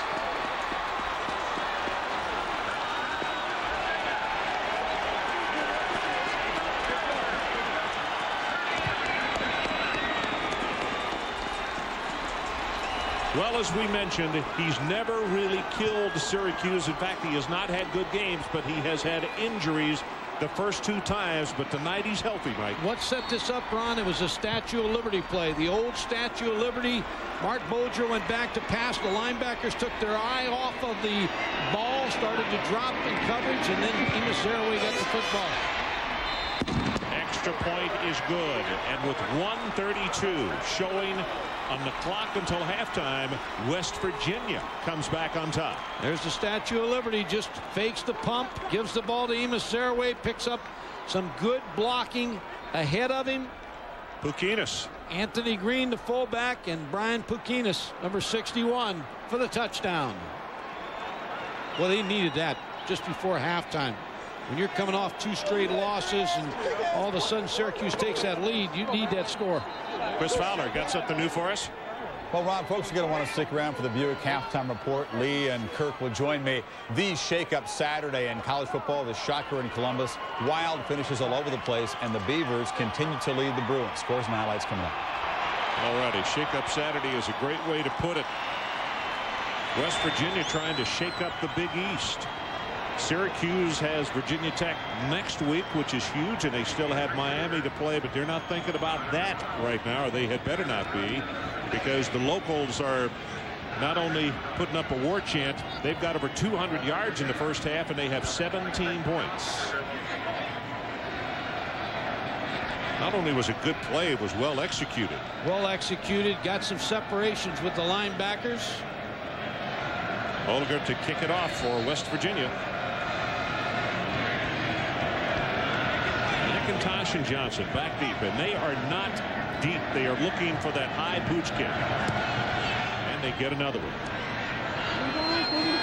Taken at the 15-yard line by Johnson, and he's loose up the sideline and pushed out of bounds at the 45-yard line. Kevin Johnson returned the kickoff. This week's primetime NFL lineup begins with ESPN Sunday Night Football. Tennessee taking on Tampa Bay at 8:15 Eastern. Then ABC's Monday Night Football. Brett Favre and the Green Bay Packers head to Pittsburgh to meet the Steelers at 8 o'clock. ESPN and ABC, exclusive homes of primetime NFL football. Ron, a lot of time for Syracuse. They've got 3 timeouts left. An eternity for Donovan McNabb with 1:27.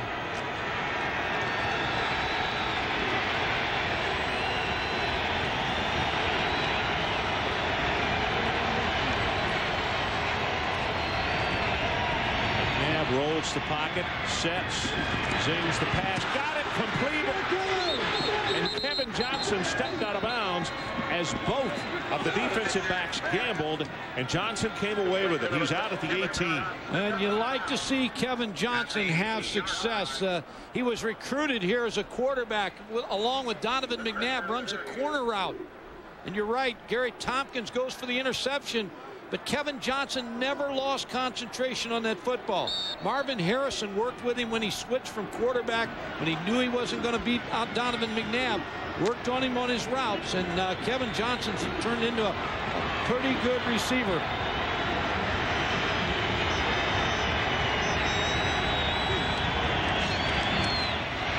Big opening. McIntosh bounces it to the outside at the 10. He's at the 5. And Charles Fisher saved a touchdown. Good heavens, there's still 1 minute and 11 seconds left.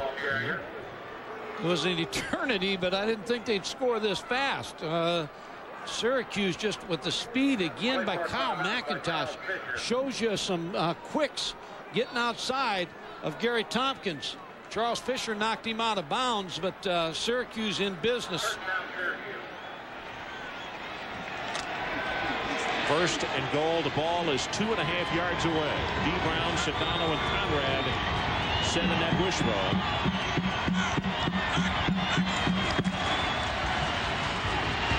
Play action. McNabb going to hold on, and he'll be sacked. Ryan Brady, a junior out of Huntington, New York, got him, number 43. Ron, the primary receiver on that play was going to be Rob Conrad, but also watch the tight end, what he does here, Brominski.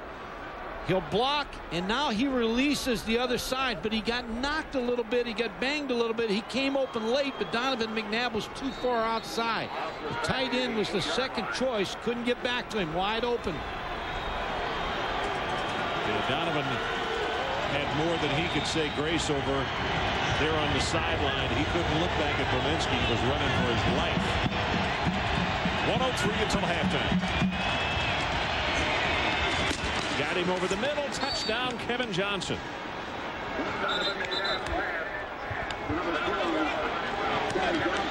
Kevin Johnson has made his presence known here in the second quarter. We still got 59 seconds left. Donovan McNabb's looking for Kevin Johnson on a quick slant all the way, makes the catch. Kyle Caden with the hit, but the touchdown. We had offense early and offense late.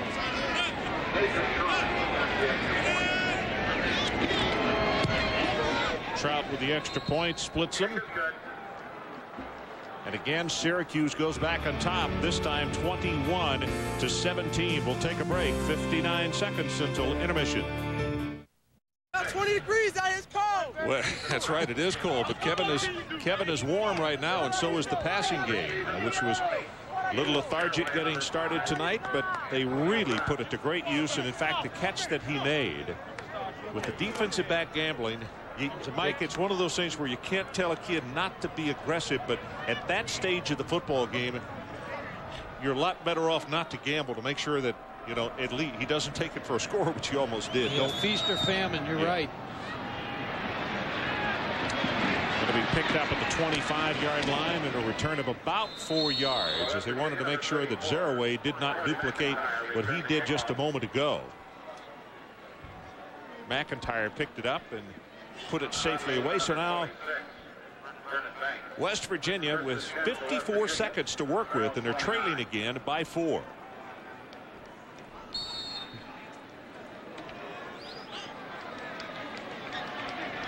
So Bulger comes on.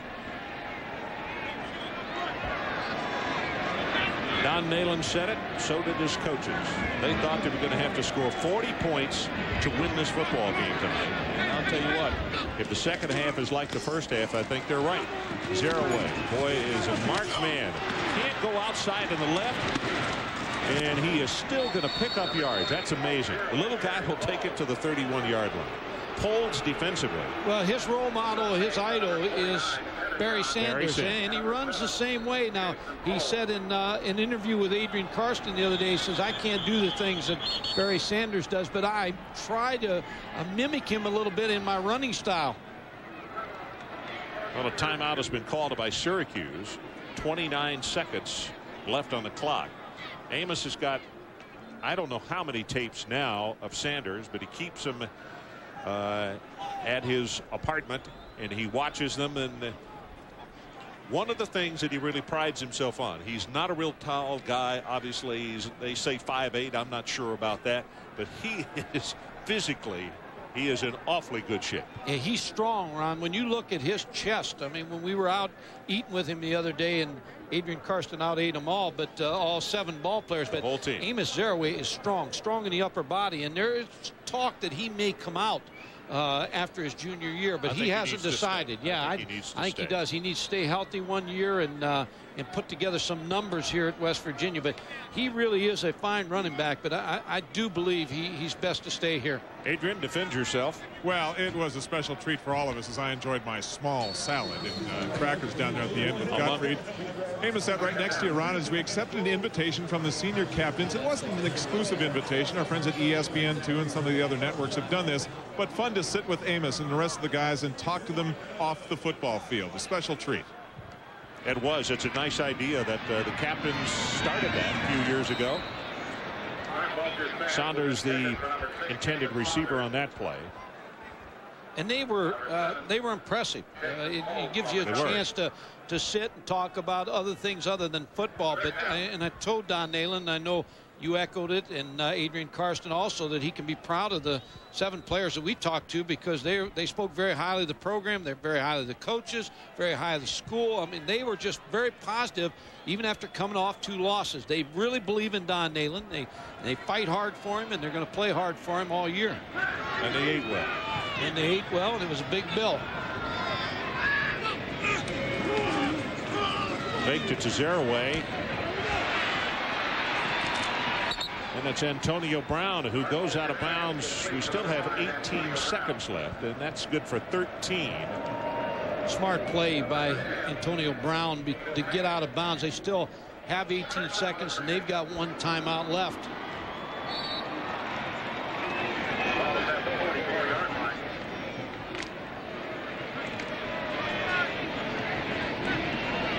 Well, should they get into a situation of getting it close enough to go for the field goal, Taylor's longest is 52.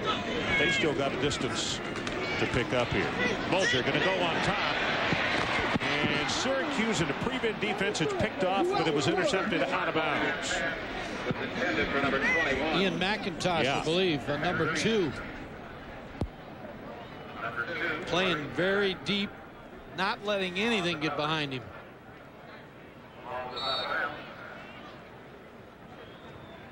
It's a throw by Bulger, and the play by Ian McIntosh against Pat Green, the junior wide receiver. Now you just got to hang it up. 12 seconds until halftime.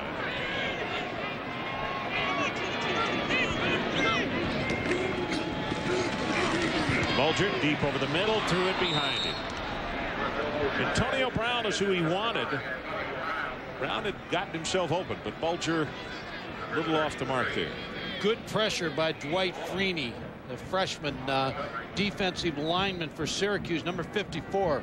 He made sure Mark Bulger didn't have a lot of time to throw that football.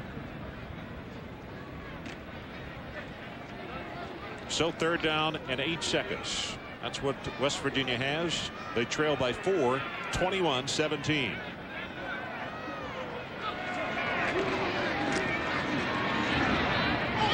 Bulger got him open, and he got out of bounds. Well, now they're going to say that he is out at the 31, so let's move back 7 yards.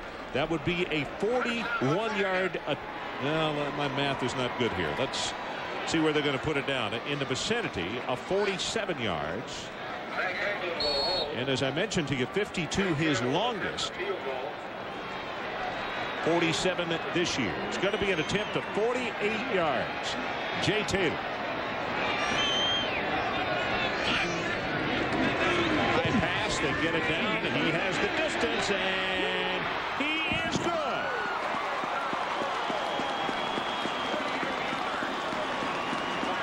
So Jay Taylor has got them standing and cheering here in Morgantown, West Virginia, as we are at halftime, and our score is Syracuse 21 and West Virginia 20. Now with the Buick halftime report, let's rejoin Chris Fowler. Chris. Ron, thank you. Great. First time they had it. And the interesting thing, Donovan McNabb hot early. He went through quite a dry spell. Then he got very warm. Yeah, he really did, Ron. It's only 31 plays for Syracuse in the first half, but only 10 passes from Donovan McNabb. He found Kevin Johnson, got hot, got that combination going in the second quarter. But in the early first quarter, early second quarter, West Virginia has Donovan McNabb bottled up to get the sack right here, and then he finds Jeff Lowe beating 2 deep coverage for the touchdown. And so he's really, I think, as you watch him, and then he hits Kevin Johnson for the touchdown. He's now loosened up, finding some seams in the West Virginia defense, and I think you'll see him throwing more and more. First 5 series is 1 out of 6 for 16 yards, but then he came on. Last 2 series is 4 for 4, 100 yards and 2 touchdowns. So he's found a groove. Here are the first half stats and the numbers. The passing yardage, you can see he gained 100 yards after that opening series, but it came late in the quarter. In the third down situation for Syracuse, 49% they were making it on coming into the night. 1 out of 6 against West Virginia, and then averaging 9 yards on first down. Big statistics. West Virginia will kick off. Bulger with an outstanding first half as you look at Donovan. And quickly to say a congratulations to Donovan. He became the all-time passing leader in the Big East Conference with that touchdown pass to Kevin Johnson. 7,858 yards, surpassing the total of Glenn Foley of Boston College, who had held that record. So Donovan McNabb puts his name in the books one more time on what has been a truly magnificent career at Syracuse University. Kevin Johnson is back deep. Oliger will kick it off for West Virginia. Also, Kyle McIntosh is back deep while West Virginia waits for one more person on the kickoff team to come out on the field.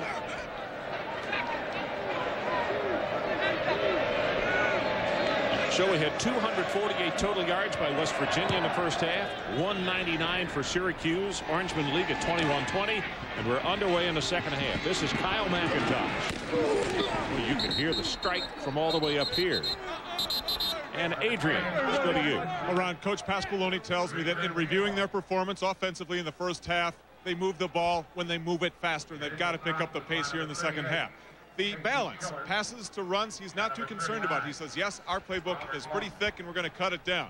Defensively for West Virginia, very important, most important quarter for them right now, because in all 3 losses, they have been shut out. The Mountaineers have in the third quarter, so the defense figures they need to score here in the third quarter if they want to win this game. Adrian, I think this is a big drive. You always like to play the first 5 minutes of the third quarter. Both coaches tell their teams that will decide this football game. Here's McIntosh. He opened the game with a 40-yard run from scrimmage, and this time they trip him up. And also remembering that it was West Virginia who won it at halftime with a big surge as far as momentum with that 48-yard field goal. And that always gives you a shot just before intermission.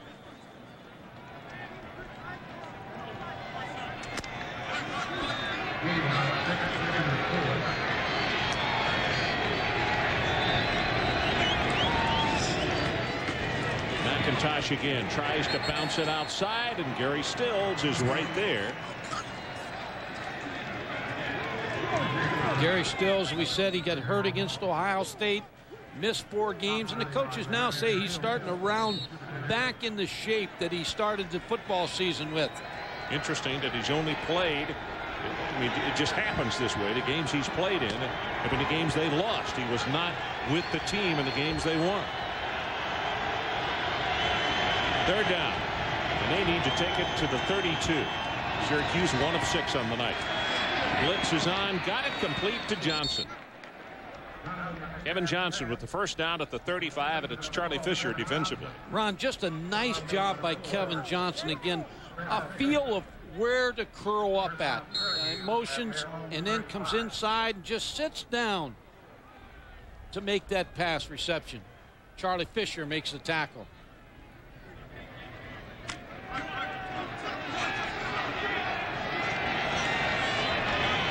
67 yards and a touchdown on the night for Johnson.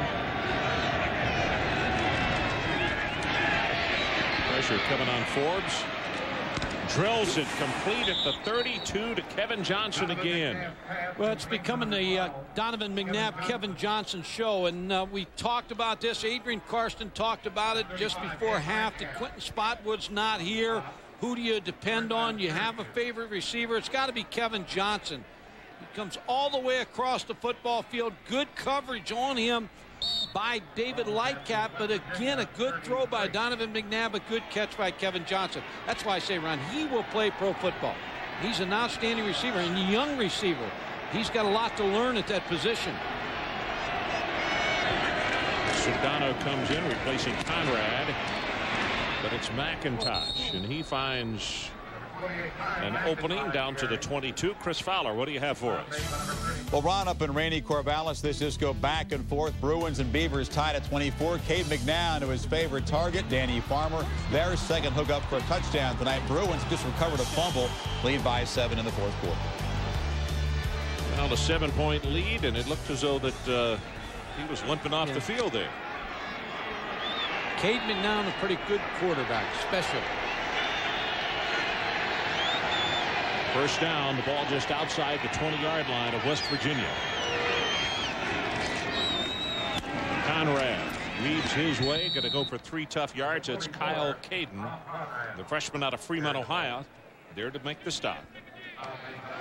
Rob Conrad, his freshman year, Ron, he got that famous number 44 jersey. Paul Pasqualoni sat down, explained the history of the jersey to Rob Conrad and that he had to be a role model. Talked to Paul Pasqualoni when we did the North Carolina State game. He said recruits have asked for that number. They're currently recruiting players, and we shall see a new 44 at Syracuse. 4 carries for 21 yards tonight. Here comes the blitz. Donovan McNabb is hit, and how he held on to the football, I don't know. 3 times they've gotten to him. This time it was Tompkins. Gary Tompkins came off the corner, and Steve Dunlap, when we talked to him, he talked about not blitzing Donovan McNabb as much, but once you cross the 30-yard line, you've got to come after Donovan McNabb, number 11. Gary Tompkins comes from the corner, doesn't get picked up, makes the tackle on Donovan McNabb. But you don't like to blitz a guy who is elusive like Donovan McNabb and also runs the option. Third down. They need to take it to the 11 of West Virginia. McNabb for the end zone, got him open. Touchdown, Kevin Johnson. They had to bust the coverage here because I watched Kevin Johnson come off the line of scrimmage. No one picked him up. He ran wide open all the way down the football field. He's going to come in motion right here. He's going to work up the football field. No one picks him up. 3 deep coverage. Breaks. Wide open, a busted coverage. Thrown right on rhythm by McNabb. Plus, you're in 3 deep coverage. The safety should have been sitting back there. Trout with the extra point. It's good, and let's take a break. 11:14 to play, third quarter, and Syracuse, just the way they opened the game, on the scoreboard again. 28-20, our score now with just over 11 minutes to play, and it's turned into the Kevin Johnson show. When you look at those numbers, 8 for 78 on the drive, 3 minutes and 46 seconds, and a 22-yard reception. Well, Marvin Harrison taught him how to run patterns and calls him every Monday, so they're going to have a joyful call this Monday. Trout kicks it off, taken at the 6-yard line. Zerouet. He's loose again and takes it out to the 37. Like Greenwood on the tackle. And Ron, just another thought on Bob Griffin, the wide receiver coach, Kevin Rogers, the offensive coordinator, the adjustments that they have made. That was an excellent drive in the first 5 minutes of this third quarter. You know, just like when they took the ball to open the ball game for the first time tonight after West Virginia had gone down and kicked the field goal. Syracuse opened with a touchdown in the first quarter, and they have duplicated that in the third, and in very impressive fashion.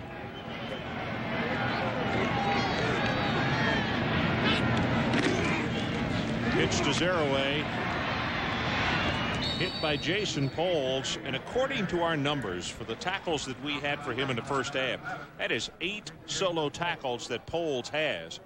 And I'm having to say, in what I have seen so far, Poles is as good a safety as we've had on primetime this year. Well, he grew up wanting to be a quarterback at the University of Alabama, and he has really settled into this position. He didn't want anybody to say the reason Syracuse lost this year was because of the loss to Bucky Jones and Donovan Darius, so he's taking it upon himself. Big opening. Zeroaway ran by Greenwood, and then Greenwood, along with Bullock, reach up and make the tackle. Chris Fowler, what do you have for us? Well, Oklahoma fiercely defended John Blake this week, but you don't help save a coach's job by getting shut out. Brandon Stewart rolls in for the touchdown run. The Aggies are rolling over Oklahoma 22-0. Trun Candidate, a couple of touchdown runs. Arizona up on Washington State in the first quarter. Guys? Well, Chris, you're right. The folks up in the state of Oklahoma are getting more than frustrated. They want to see something happen in Norman, and it's not. Zeroaway, nice move. He gave somebody just a dead hip at the 50-yard line and continued for 12 more yards after that. Bullock saved a touchdown. And Ron, that's his 18th carry, and when you go back to the first half, he had an excellent first half. He returned a kickoff up the football field and gave a couple moves and picked up good yardage and put West Virginia in a good field position. And then the Statue of Liberty came back and scored a touchdown with some good blocking by Eric DeGros and Brian Pucanis.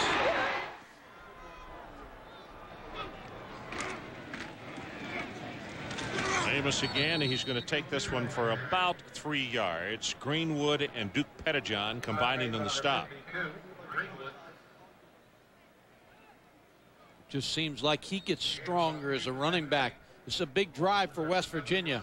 Well, they've got to answer Syracuse. First time that he really has been close to 100% against Syracuse, and he's showing the Orangemen that he can be quite a force, and he's done it in a lot of different ways, as you could tell by those numbers.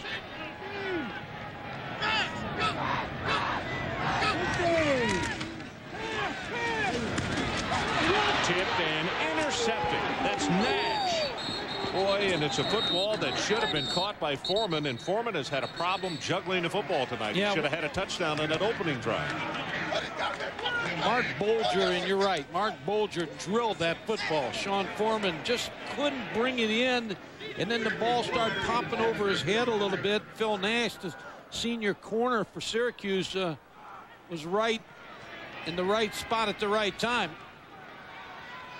Here's the throw. It's right where you want the curl thrown. You want it thrown low, right around the chest, and the ball just deflected out of his hands. And Phil Nash with a good job of concentrating to intercept that football.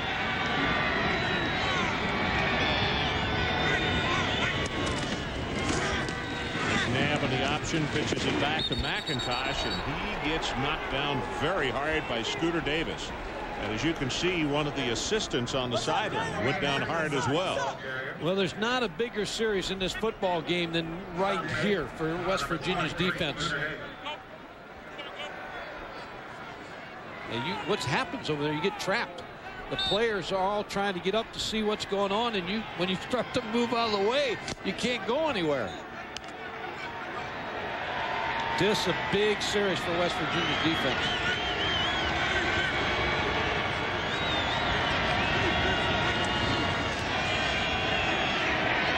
Look at Stills putting on pressure, goes deep, and it's underthrown. And he got put down by Stills after the ball was released. Fisher on the coverage, but 55 was putting on the burners. Yeah, Gary Stills, 6'2", 235, runs a 4.5 40, and they say is an excellent first step. He just beats the block of Mark Banowitz to get to Donovan McNabb.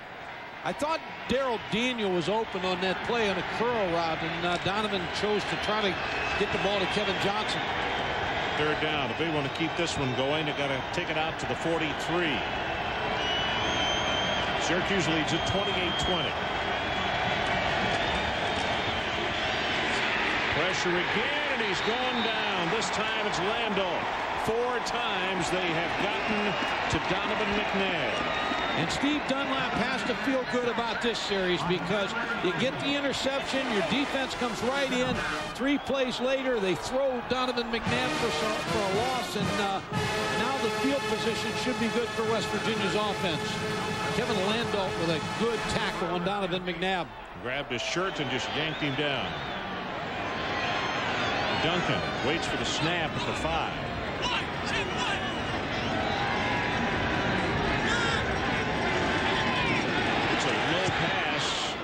and not a good kick.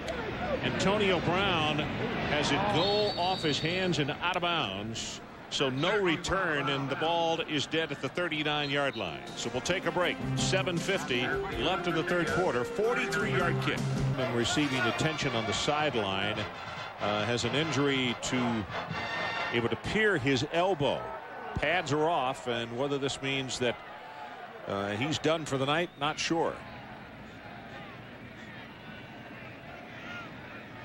And here's where he got hit on that pass that was intercepted just a moment ago. And you can see at that time, but he's favoring the right arm.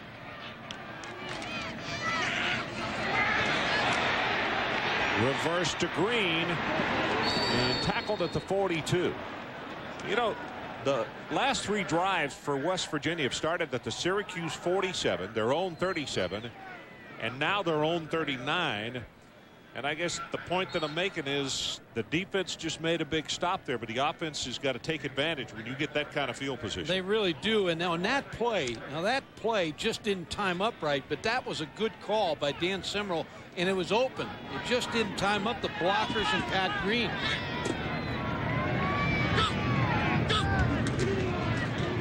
Zaraway, big opener. 5, 10, 15, and he'll have the first down just inside the 45-yard line. Chris Fowler, let's check with you again. Ron, the excitement keeps coming on Shake-Up Saturday. There's now Bedlam in Beaverland. Jonathan Smith.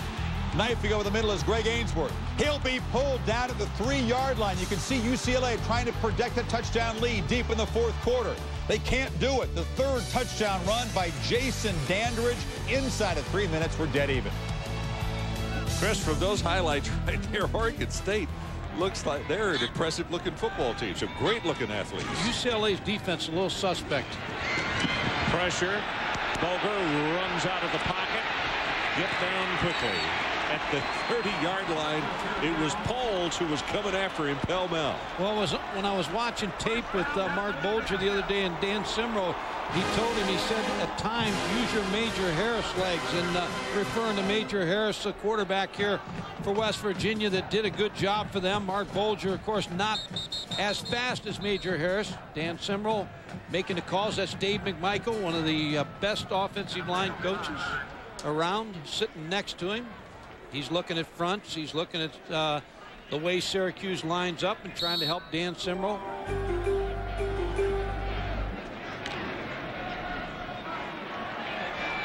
So here's the situation. It's first down at the 30-yard line. We've just gone under 6.5 minutes to play third quarter. Checking off right here, Ron. Straight ahead with the run. And Zaraway trying to break out of the pack. That's Freeney who held on to him. What Mark Bolger sees right here is he's looking for a couple different things, whether to run Amos Zaraway outside, whether to come out over here, or whether to throw the ball over here, but he decides on a trap up inside. There's the trap, and Amos Zaraway hits for a couple yards, but it looked like he missed the trap hole also.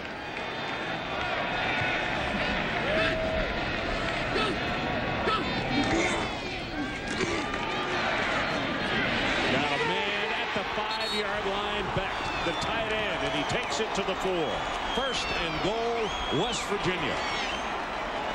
Good for 23. So. Yeah, no, that's Anthony Beck is a pretty good sized tight end. It's 6'6", 235, and that's the smash route. That's what the outside receiver is going to run, just a 5-yard stop, and Anthony Beck is going to take. Here's going to stop. Anthony Beck's going to hit the corner right behind the corner. And even though 3 Syracuse players were around the tight end, Mark Bolger put it right in there. Yeah, he did. Good job of holding on as well. Fullback this time. Green will take it maybe for a gain of 1. Coleman gets off the bottom. 52 Greenwood as well. Also Bullock is around. Excuse me, I was going to say now Dan Simrel's worried, Ron, about what play is going to get them in the end zone, but he has to be ready for a 2-point play immediately after they score the touchdown. So that's why all the coaches are talking on that headset right now, trying to help him and preparing for the 2-point play that they practiced this week. 2nd and goal. Pitch to Zeraway. Brings it back into the middle. He's at the 2. At the 1. Touchdown, Amos.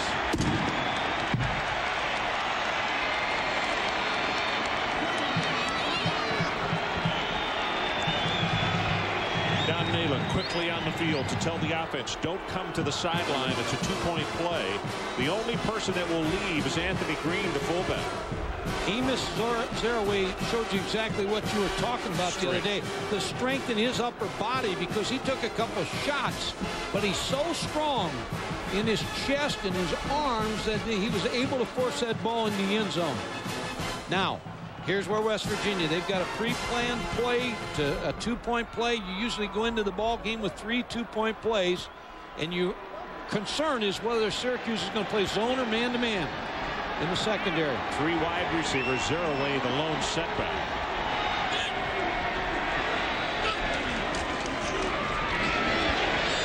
Fade route. He got it. Pat Green with the 2-point conversion. We are tied.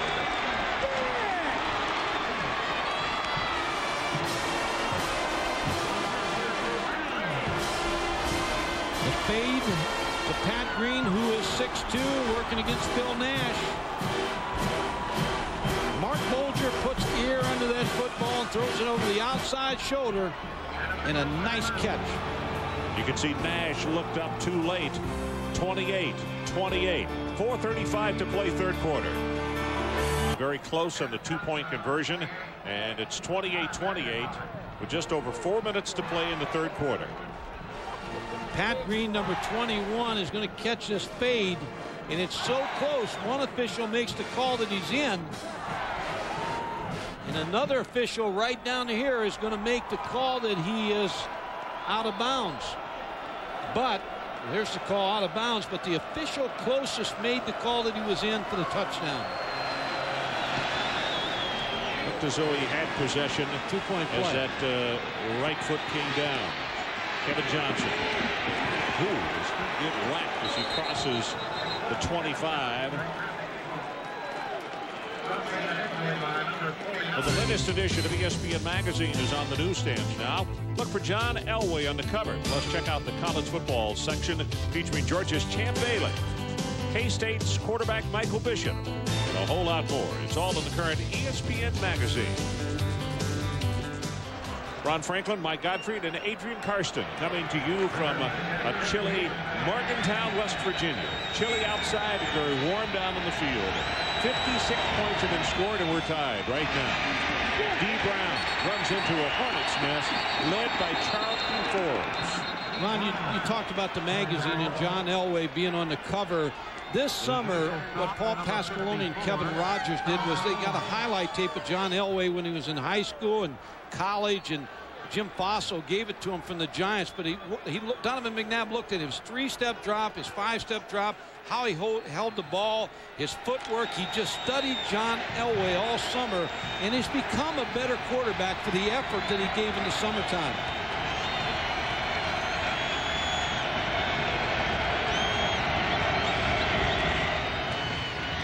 Quick out pass, Kevin Johnson. That's right out of the playbook of West Virginia, right out of the playbook of Marshall. Well, everybody steals everything, and West Virginia stole it off of Marshall. Randy Moss came in here, and Marshall and Bob Pruitt ran it against West Virginia. Danny Simrell and Don Nalen said, hey, that's a good play. We'll put it in. Syracuse obviously has watched West Virginia, and they put it in. You can believe Marshall stole it from somebody, too. That's the way coaches will look and find something they like and put it in the book. Well, it is 3rd down. And to keep this one going, the line to make is the 36. And the crowd is really getting into this one.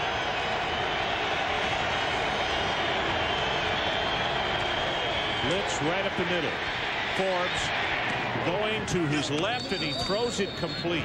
I mean, Maurice Jackson got just a zinger, frozen right to it. Well, Maurice Jackson's a sprint high school champ from New York State, so he has great speed. But really what makes this play is the flick of the wrist of Donovan McNabb. You can see the speed of Maurice Jackson. Steve Dunlap said when you watch Maurice Jackson on film, he's the real deal. He's going to go off the field for a play. Most importantly for Syracuse, they moved the chains.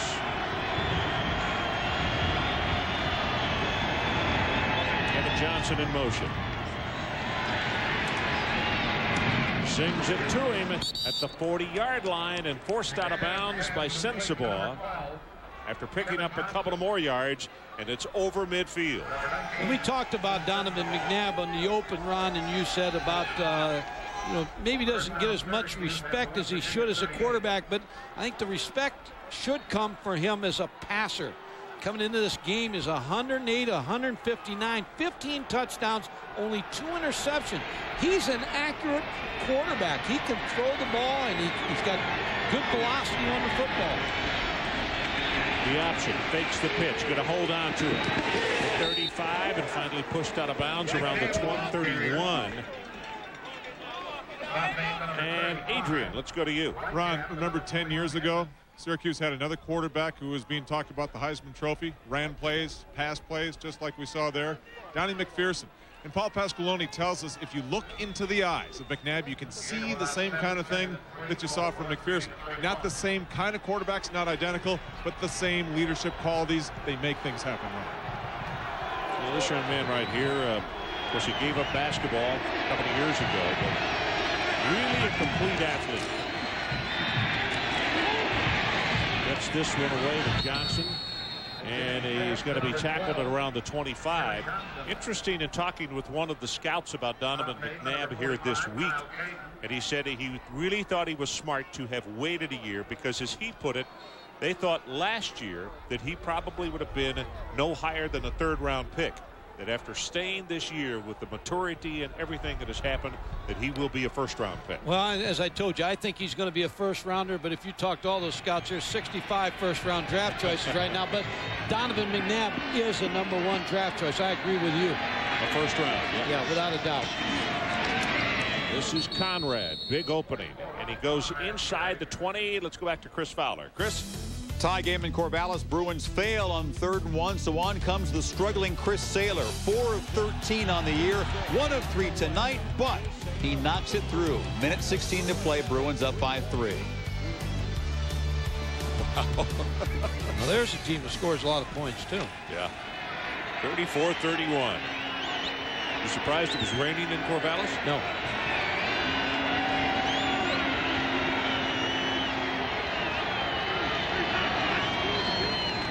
Daniel in motion, but he goes straight ahead with a running play, and it's D. Brown who goes inside the 15, and that is enough for a Syracuse first down, except now we see a marker at the 22.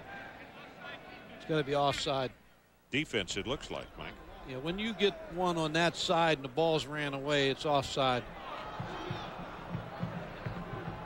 Ron, we talk about Donovan McNabb, and he has had an outstanding ball game, an outstanding career. I can remember being up at Syracuse after about the 3rd week of the season, and they were talking about that you only got so many more opportunities to see him play in a Syracuse uniform. He has really been a treat for the people up in Syracuse to watch play. He just gets better and better. And when you look at this night, remember the name of Kevin Johnson, because he has been the big playmaker along with Donovan McNabb. Well, Conrad, the ball carrier. Zoe got the feet crossed up there, and Rob went down, so they're going to spot it at the 15. It's a loss of about 1.5 yards. And that is the end of the 3rd quarter. So let's take a timeout with our score. West Virginia 28 and Syracuse 28. Now we'll call it a long 11. McIntosh and Conrad behind McNabb.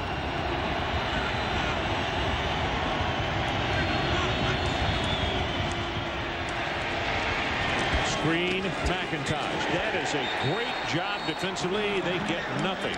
The tackle made at the line of scrimmage by Forbes. And Adrian Karsten, you have an update on the wide receiver for West Virginia. The explanation on Sean Foreman with about 2 minutes to go in the 1st quarter, Ron. He suffered a deep bruise to his right forearm. That's why he's had so much trouble hanging on to the ball. I didn't know it. The coaches and trainers didn't know it because he didn't tell anybody, which says a lot about how tough this young man is. He desperately wants to get back into the game, Ron, but the coaches are concerned because he's so closely covered. If he can't catch that ball and bobbles it, Syracuse will pick it right away from him. Well, that's true. 11th play of the drive. 3rd down. McNabb, pressure on him, and gets away.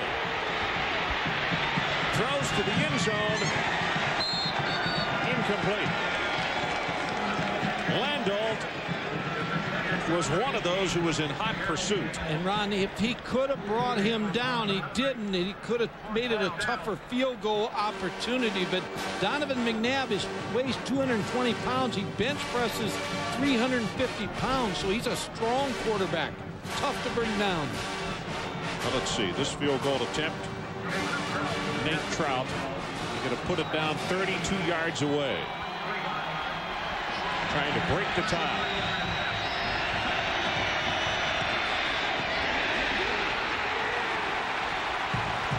The crowd tells the story.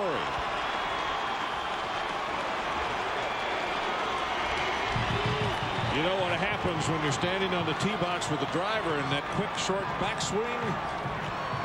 Shake. He knew it as soon as he kicked it. The minute he hit it, I mean, he just shanked that one horrible. Missed opportunity for Syracuse. High snap. Kevin Johnson gets it down. He knew right away. Scooter Davis was coming in, but he didn't get a piece of it. Trout just knows that did not hit it well. Rushed it just a tad. So we're still tied. Give it to the fullback, and he still fights his way 3 yards and maybe now 4 around the 24-yard line. Bullock is holding on to him. And let's check in with Chris Fowler. Got a final? Not yet, Ron. Here's a field goal attempt by Jose Cortez. He was 1 of 3 tonight. This for the tie, knocked it through 34 all in the final 30 seconds. But seconds ago, UCLA just scored to take the lead. We'll keep you posted. Oh, okay. Well, so you said they scored a field goal or scored a touchdown? I'm sure we'll get to see it here just momentarily. Pitch back to Zerouay.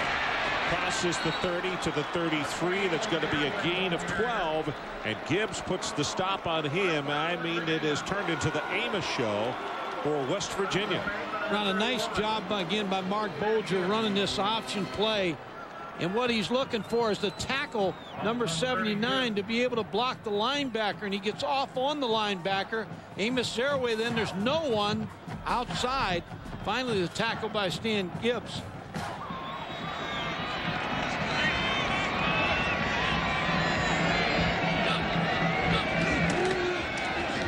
Zerouay cuts it back. 35 at the 40. And Zerouay is down, and that is a gain of like 10 yards. So 12 yards and then 10. Now let's go back to Chris. All precincts reporting. We just show you the tying field goal. The first play following a kickoff out of bounds. Cade McNabb back. Looking for the little used Brad Melsby. How do you get wide open like that in a tie game in the final 30 seconds? Somehow the Bruins keep finding a way. Looks like the first guy out to practice. That's amazing. Going to be some horse people in Corvallis tomorrow.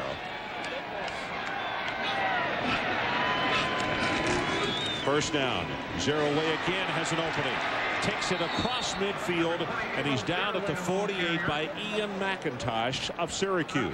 Ron, here's what this set will do to you. When you go to one back and Amos Zerouay's the one back, and you get 2 wide receivers and a tight end, and you reduce the front, and all of a sudden now they're playing with 6 people in the box, and Amos Zerouay hits that hole for a good gain. He now has 149 yards rushing, and they're giving him a breather right now. And 2 touchdowns. This is swoop. And Alvin will take it close to the first down. In fact, he may have it on that last surge, but there is a marker down. That's going to go against West Virginia. Gives us an opportunity. Barrett Green defensively, 11 tackles, 6 solo. Edmonds with 7 to lead West Virginia, and for Syracuse, Poles with 9. They're all solo tackles, and Bullock with 9 tackles. 5 of those are solo.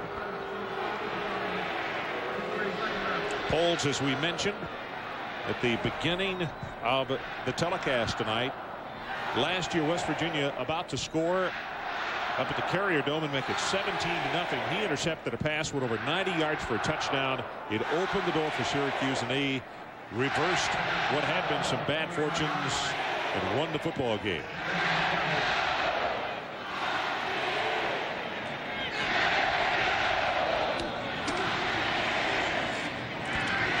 Bulger gets it away and just a tad overthrown. Ivy had a step, but he couldn't just drop it in exactly where he wanted. As you look at George DeLeon, George, his background is in defense, but he was the offensive coordinator. Offensive coordinator for a long time. Decided to go to the Chargers as the offensive line coach.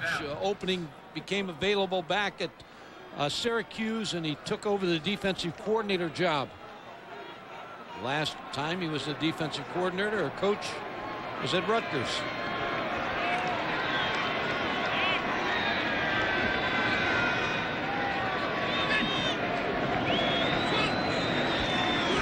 Here comes the blitz. Going to have to hurry. Throws it complete. Ball is loose, and it's been, well, now they're going to say not complete.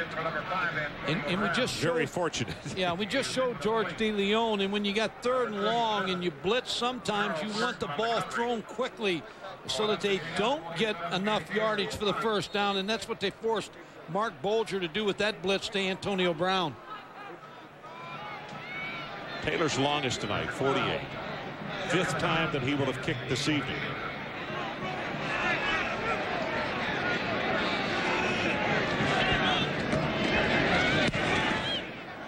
Good coverage kick. Spirals get a turnover, and a very clear signal for the fair catch by Kevin Johnson. Made at the 20-yard line. So we'll take a break following that 39-yard kick. We're still tied at 28. That building was built in 1918, and in fact it's part of the National Registry of Historic Places. Mike Tirico probably spent a lot of time in there when he was going to school. The psychology department? Yeah. Reading. Of course, you know, but why would he have commuted? He went to Syracuse. That's a good point. You know, I guess he'll do anything for frequent flyer. Yeah, that's right. McIntosh behind that big offensive line, and he'll take it forward for about 4 yards. You know, the thing about Kyle at only 5'8", when you look, that time he's running behind Bowen and Kiernan and O'Donnell, and all of those guys are at least 7-8 inches taller than he is. Look in the huddle. McIntosh he just disappears among that offensive line. Well, that's but why that can that's be what he positive likes. Also, that's right. He can hide, and all of a sudden, pow, he's gone by you.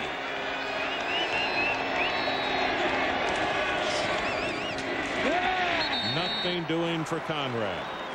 Thought they might sneak the big fullback through. And Thunder Thornton. Big John makes the tackle. Now, he's had a pretty good ball game also. The defensive line of West Virginia, which given up a lot of yards the last 2 weeks.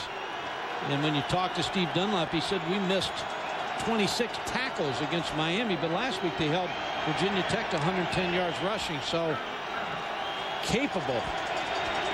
Here comes a big one right here. 3rd down and 7. Tied at 28 and about to go under 10 minutes to play. McNabb going long and just overthrown, looking for Darrell Daniel. Not a good series there. A good series by the West Virginia defense. Both defenses tightening up, Ron. Steve Dunlap studied the Pittsburgh Steelers defensive scheme, put a lot of zone blitzes in here, West Virginia. Antonio Brown looking at Doug Duncan.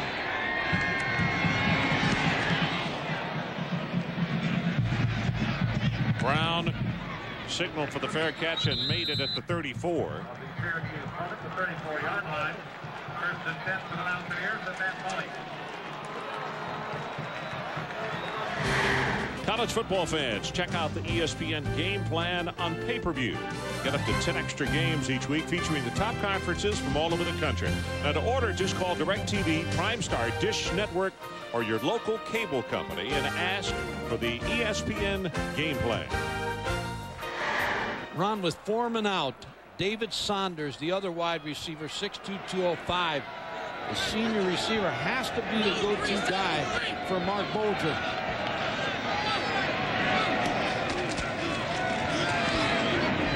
Throw back into the boundary, and that's going to be complete to Saunders, and I believe enough for the first down.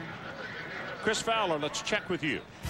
Well, Ron, finally, all precincts have reported in Corvallis. The last gasp for the Beavers here. Jonathan Smith down by a touchdown after the shocking Bruins score, but it's picked off by Larry Atkins. UCLA has struggled now with teams that are 1-12 combined in their conference last couple weeks. 41-34. 74 points, Mike. I thought we had a lot here with 56. Well, that's a concern of UCLA. Their defense gives up a lot of points. You know, their offense scores a lot. And they've got an excellent quarterback in Cade McNown, but they give up a lot of points. As you can see, they brought in the change. It's enough for the first down. Paul Pasqualone with a furrowed brow because this one is far from over. And right now it's 28 apiece. They're in a fight right here. And again, with Foreman out, you see him on the sideline. Saunders, who made that last catch, becomes the guy that Mark Bulger has to look for. He's the most experienced receiver.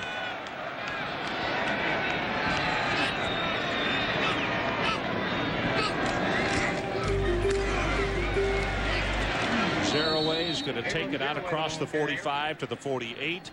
And I would remind you that Amos on Saturday nights on ESPN has been extremely effective. In fact, the first time we saw him, we were still learning how to pronounce his name. It was against Pittsburgh 3 years ago. The first time he touched the ball, he was 69 yards from scrimmage for a touchdown.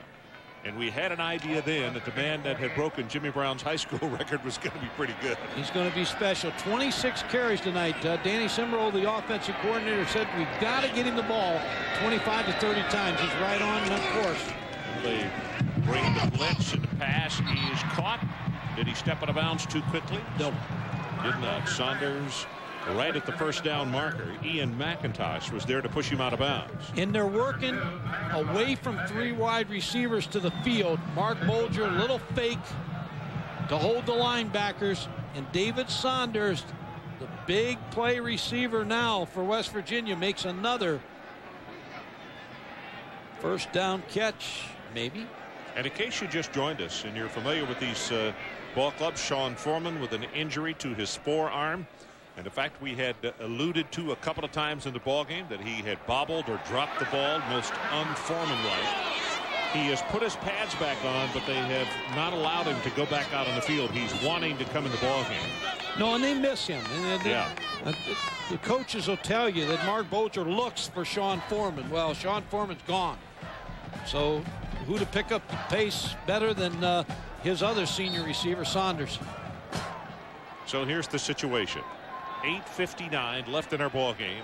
28-28 as you look into the eyes of Sean Foreman. And it's a first down for his teammates. Bulger going to have to hurry, and he will not get away from Greenwood. Second time that they have gotten to Bulger tonight. Marlon Greenwood is a heck of a player, and all week coaches from West Virginia preached about that they thought he was one of the best players on the defensive side of the ball for Syracuse. Plays right over the tight end. A dangerous hit right there because Greenwood had him low and Simpkins came free. That was a tough double team tackle for him to take. Greenwood now with 7 tackles on the night. Option play to pitch to Zaraway. Amos gives you that little stop and stutter and then go again. And he'll take it to the 45 for Derek Corley. Makes the stop on him. Ron, now the extra defensive backs come in for Syracuse. Last 2 first downs have been thrown to Saunders. See if they go back to the well again. So there are the weapons. You see Bulger 205 yards passing, Zeroway 159, and Saunders 67 yards receiving.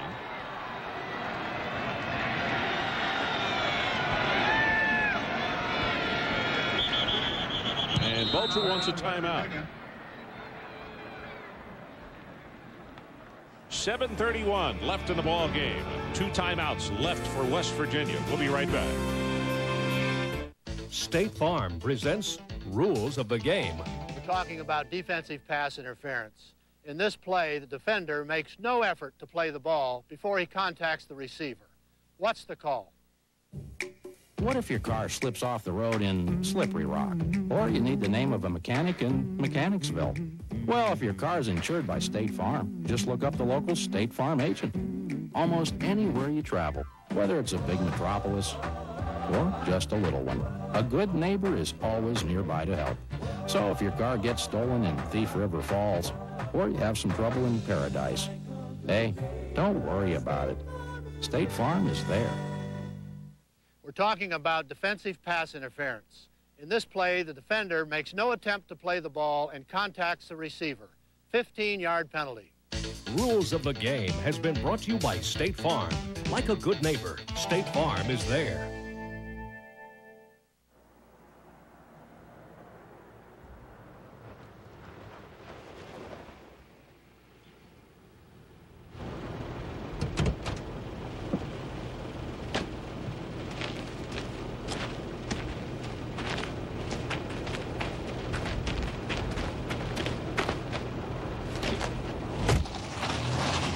Honda recommends you rotate every 7,500 miles. The Bruising Badgers, led by Ron Dane, going up against A-Train and the Michigan Wolverines. College game day at 11, followed by Wisconsin versus Michigan at noon. Next Saturday on ESPN. Well, we are back. As we mentioned, West Virginia still has 2 timeouts left. During the huddle on the sideline, I thought Foreman was trying to, he not only was in the huddle, I thought he was trying to sneak back out on the field beyond the coaches. Well, he was voted captain his last year and this year, so he's well thought of by the other players. So he's just trying to be a part of this game now that he can't play. Here comes the blitz. Bulger has to hurry, and he hurries it too much. Incomplete. Saunders is the guy he wanted at the 32. Yeah, they tried to go to Saunders again, but the pressure from Syracuse didn't give Mark Bulger a chance to throw the football accurately. So now West Virginia's going to try to punt Syracuse in the hole. It's interesting. Was that not Foreman coming on? And surely they wouldn't use him on a punt team, would they? Yeah, he's on there. He got on the field. High pass from center, and they had the return on. So West Virginia got fortunate, but it is a lousy hit. And Kevin Johnson is going to take it across the 30 to the 32. Jay Taylor, the last couple, has wanted to walk away from the head coach when he's come to the sideline because they have not been very good kicks. Sean Foreman on the last play. Blocking as a one of the protectors. Now releases downfield. Probably the end of Sean Foreman's night there. As soon as they find out he was on that punt team. Pitch back, McIntosh, nice move, and he winds up picking up 5 yards. It didn't appear to be there. Light cap defensively. Now that clock is going to go downhill very quickly. Darrell Daniel made a nice block on Gary Tompkins on that option play, just long enough to get that ball by him. And as a wide receiver, you not only catch the football at Syracuse, you block on the option.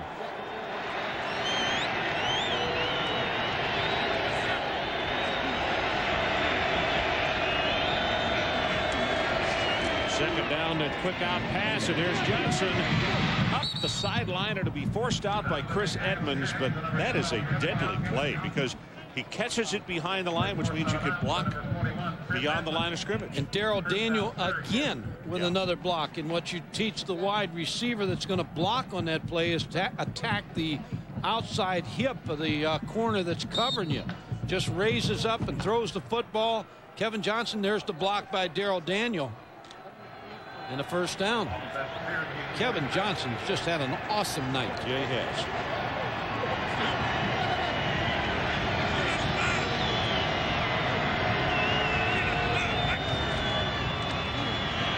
Quarterback draw.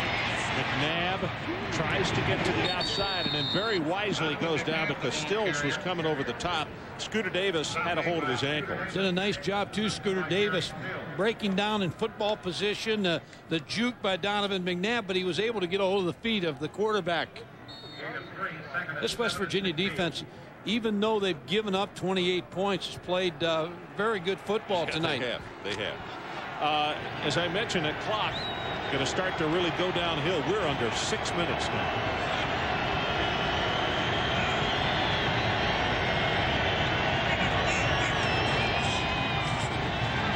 And going on top, and he's got his man. Inside the 20 is Kevin Johnson.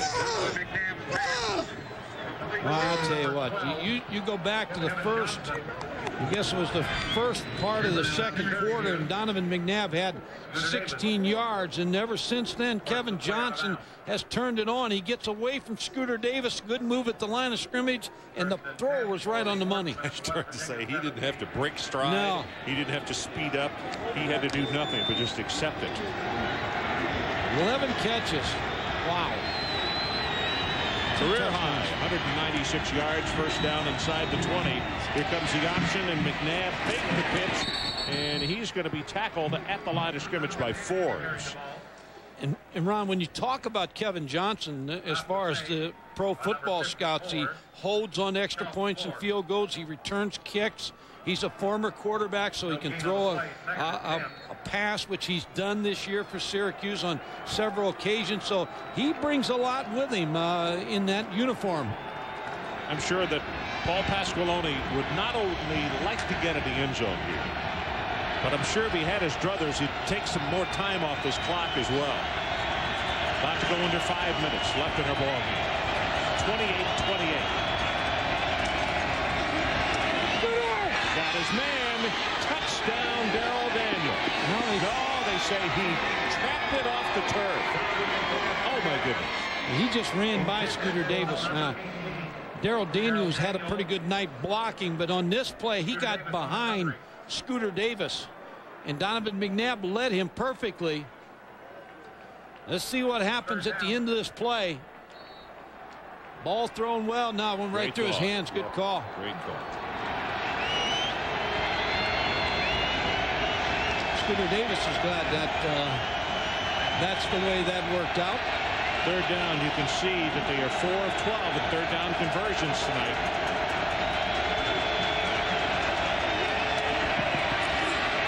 McNabb overthrows him at the 10-yard line. Now, Nate Trout is coming on. He missed a short attempt just a few moments ago. Ron, on that last play, Kevin Johnson wide open on the post play. Watch him on motion here. Breaks up the football field and post. He's as wide open as he was on that touchdown pass. Donovan McNabb just could not find him. 35-yard attempt. He missed from 32 just a moment ago.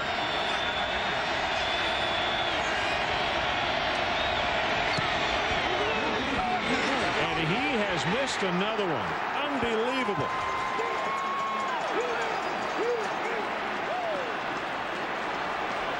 Nate Trout was 7 of 9 coming into this ball game and has just been as reliable as can be for Syracuse in his career up there. Senior out of Merritt Island, Florida. But boy, he has just missed again, and we're still tied at 28. 4:46 left in our ball game. Long way to go yet. There are many ways to have lonely feelings in a lifetime, and for a young college football player, Nate Trout is very good at what he does, but he's missed a couple tonight that he normally doesn't miss, and so we're still tied. It is heavy on his mind right now as he just missed that attempt from 35.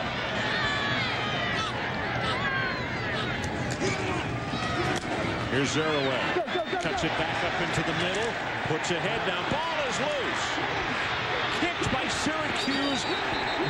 possession by the Orangemen. It'll stay with West Virginia. And the official got knocked down there. Everybody was going for that football.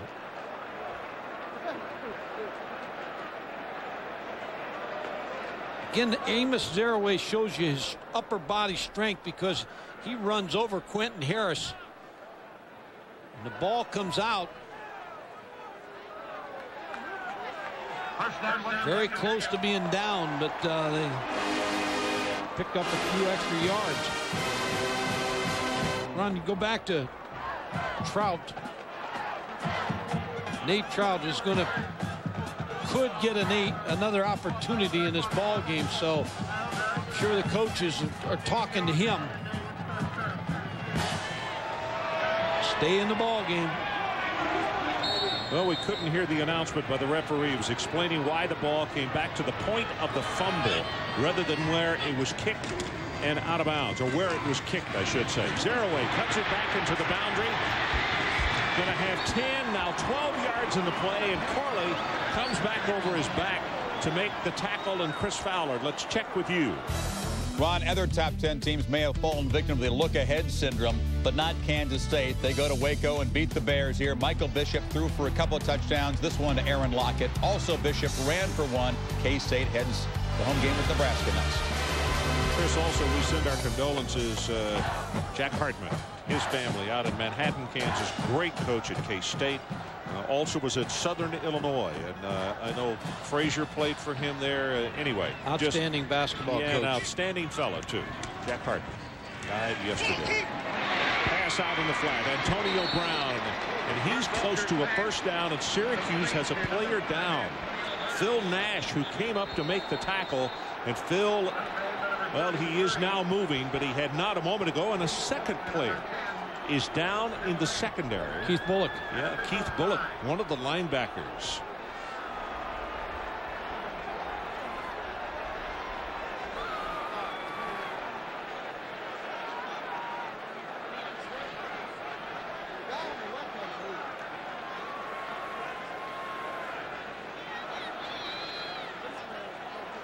Now here's Nash and the injury to him.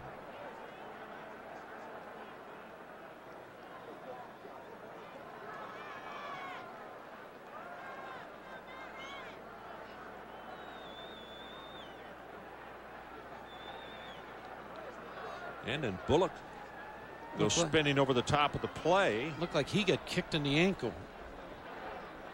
So Paul Pasqualoni, as if he didn't already have enough on his mind, he's got two of his starters on defense still down in the field, and the opposition driving in a tie game.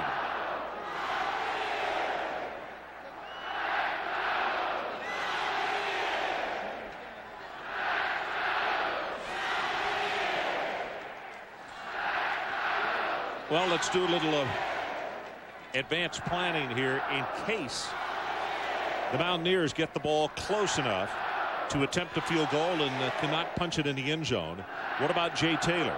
Well, this year he is 6 of 8 coming into this ball game tonight, and his longest is 47 yards, and that came against Ohio State. And Ron, both teams, West Virginia has 2 timeouts remaining. Syracuse has all 3 of their timeouts. Now they're helping Phil Nash up now. Bullock has already gone to the sideline. The numbers on Bullock, 12 tackles for him tonight, and 7 of those are solo tackles. And that's all we heard the coaches talk about, both West Virginia and Syracuse, how they respect and like Bullock. Now it would appear as though that Nash is injured more seriously. Yeah, Matt Klaus, the linebacker, the middle linebacker, the junior, will come in for Keith Bullock. And while we have a second, let's go back to Chris Fowler. Chris? Well, Ron, Wyoming, a team that's quietly having a real nice season in their annual border war feud with Colorado State. Cowboys get a touchdown pass from Jay Stoner to Kobe Shuck, 24-6 in the mud at halftime. Back to Morgantown. A lot of rain out west. That's a former Kansas State assistant, Dana Dimmo, and doing a nice job out there at Wyoming. Donovan McNabb waits on the sideline. You saw his reaction on the missed attempt just a moment ago by Nate Trout.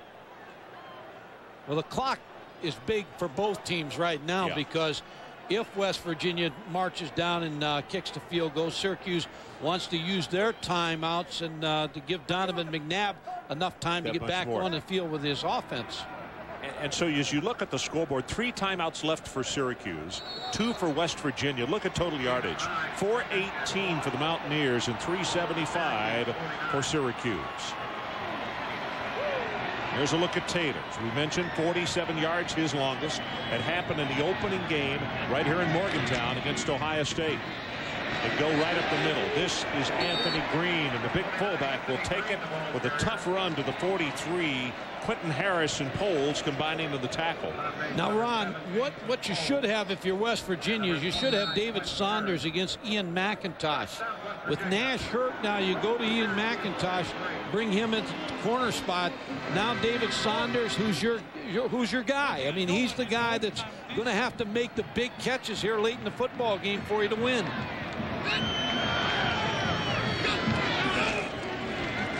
Play action.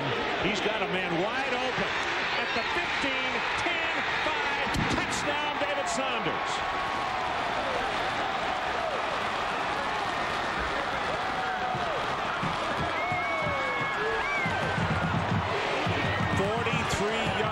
And this crowd erupts in Morgantown. Sometimes you score too fast, but Don Nalen will take this, but it's exactly what they did. They like the matchup of David Saunders versus Ian McIntosh coming in the ball game. They motion David Saunders. It's man-to-man coverage. They got a blitz coming on. Mark Bolger finds David Saunders back away from the grain, wide open. McIntosh trailing him, just got lost. Taylor with the extra point, and with 3:04 to play, our new score: the Mountaineers 35 and the Orangemen of Syracuse 28. We'll be right back. At the 35, we're just talking during the timeout that that's Ian McIntosh on the sideline. I don't know whether he was looking for help or not. It was tough. I mean, it was a tough play because they had a blitz on. Perfect call for. Yeah, it was a perfect call, and David Saunders went in motion and came back against the grain, and Ian McIntosh got picked off a little bit, was on the hip of David Saunders, but it was just a very well-run play for the defense that Syracuse was in. Here's a high kick and short. The 13, Kevin Johnson. Kevin Johnson, and he's loose at the 50-yard line, cuts it back, and is going to be tackled at the 35. And what I started to say a moment ago is that we talked during the timeout, this game's a long way from being over. That is a 52-yard return. Ron, Kevin Johnson just had a tremendous football game. Continues to put his team in a position to win this game. Let's take a look at the touchdown. Dan Simrell with the call. Mark Bolger, he knows, he sees David Saunders, one of the graduate assistants, pointing to him. See the reaction. A good call by Danny Simrell. Used to be the head coach at Toledo, an outstanding offensive coach.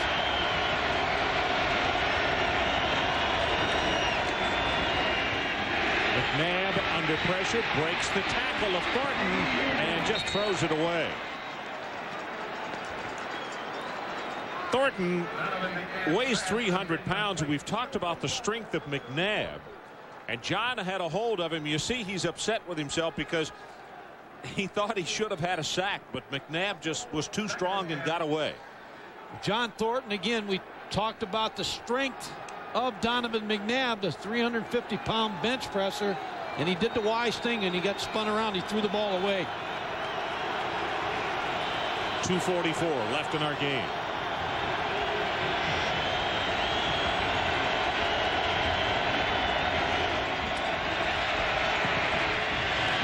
Got him open at the 25. Inside the 20-yard line is Darrell Daniel, the senior out of Lancaster, Pennsylvania.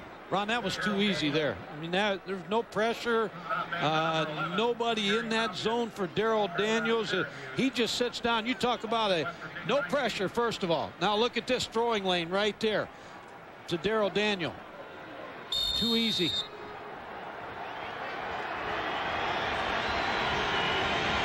First down, Syracuse at the 19. 16 of 27, 281 yards for McNabb. As this running play is going to go for short yardage as Forbes defensively puts the stop on Conrad. That play was called to keep West Virginia honest and to maybe slip the fullback through. Rob Conrad, everybody figures you're going to throw with 2:06 to go on the clock and you try to sneak the fullback through, but he just tripped. Steve Dunlap calling those defenses. Kevin Rogers on the other side making the offensive calls for Paul Pasqualoni.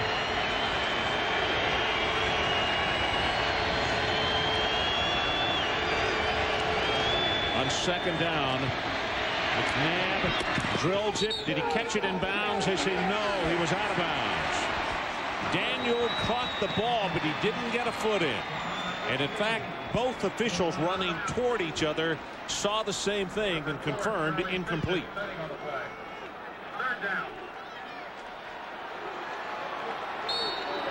And they're exactly right. Toe may have been out. Yeah, foot came down on the line right there. So it's third down. Size 8, he'd have been in. 4 of 13 on third down conversions. They have missed the last 3, but they're 4-down territory here. Remember Daniel on the curl. They hit him just a couple plays ago. Ford, gotta be sacked. McNabb caught by Landoff. Now Syracuse needs to take a timeout here before this 4th down play call. Boy, the difficult thing here, and you talk about the things that you can't do. Easy to say you can't, but to take a sack right there, and McNabb just simply couldn't do anything about it. He had no choice, Ron. They were on him so fast, Kevin Landolt. So we'll take a break. 1:27 left in our game. It is decision time. West Virginia up by a touchdown. Going crazy right now. It is 4th down. Syracuse needs to take it to the 9-yard line, or for all intent and purposes, their night is over. Amos Arroway paces on the West Virginia sideline as his club is leading by 7.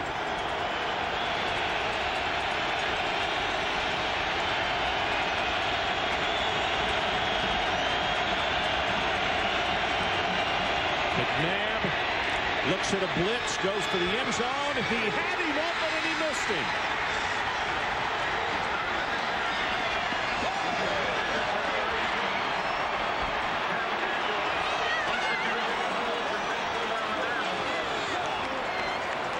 Kevin Johnson is who they wanted. Gary Tompkins with the cover, and rare indeed, he had a couple of steps and Donovan missed it. Just threw it a little bit too far. There's the release, getting held a little bit by Boo Sensabaugh, doubled by Gary Tompkins. And I would imagine in Blacksburg, Virginia tonight, Miami, Florida, that there's some excited football players, because it puts them in a position now. Zaraway fights maybe for a yard. Syracuse still has 2 timeouts.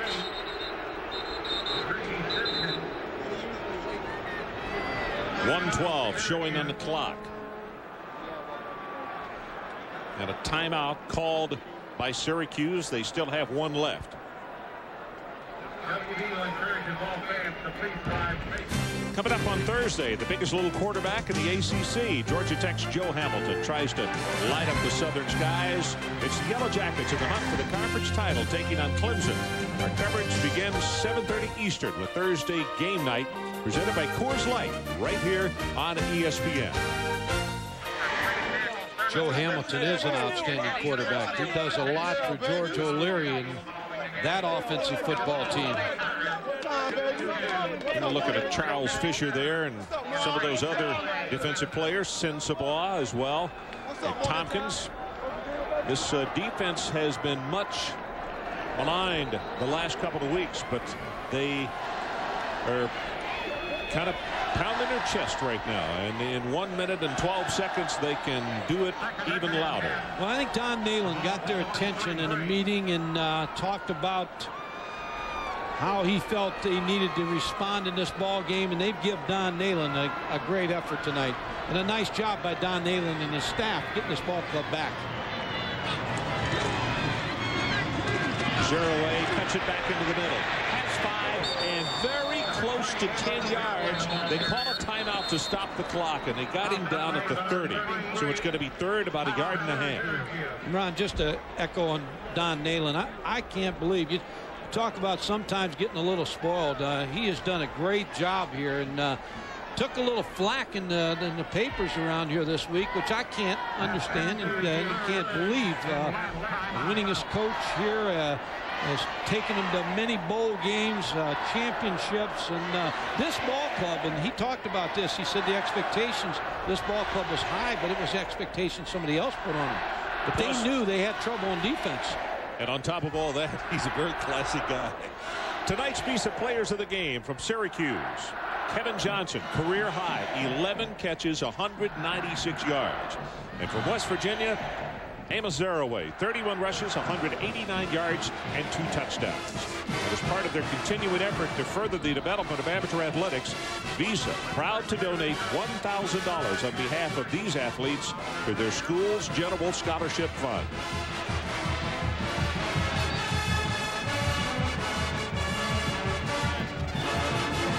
Well, Syracuse needs to stop here. They can't stop the clock anymore, but they can force West Virginia to punt the football.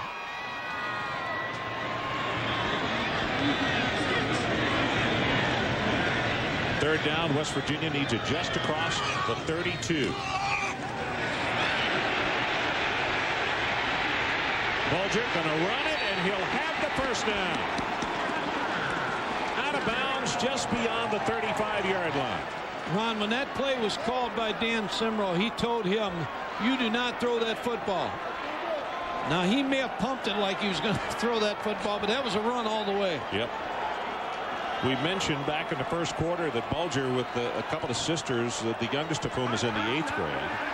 But what we were told is they're both outstanding athletes and could wind up being college basketball players. So good athletes throughout the entire family. And the father played at Notre Dame, as you said. That's right. And Mark Bulger's been impressive. Now you see the numbers, 257 yards, 1 touchdown. He did throw the 1 interception. But the real poise under pressure as he goes down on one knee, and they'll only have to do that one more time.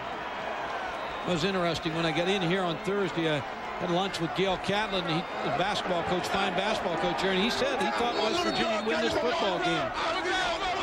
Well, coming up after this game, Residents in College Game Night. Chris Lee and Kirk with a full wrap of the day in college football. That's followed at 11:30 Eastern by Sports Center. The latest on the NBA lockout, a preview of tomorrow's NFL action, plus NHL scores and highlights. He goes down on one knee, and this one is history. West Virginia is going to come up with the upset of the Syracuse Orangemen tonight as we have 10 seconds and down to 9.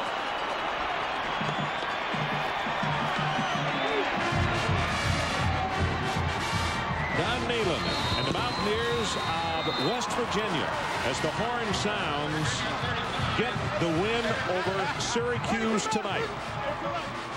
With their final score, 35-28. Stay tuned for Residents in College Game Night coming up next. And join us next Saturday from the SEC as Georgia takes on Auburn at 7:30 Eastern. For Mike Gottfried, Adrian Karsten, and our entire ESPN crew, I'm Ron Franklin. This has been a presentation of ESPN, the worldwide leader in sports. Now let's join Chris Fowler with College Game Night.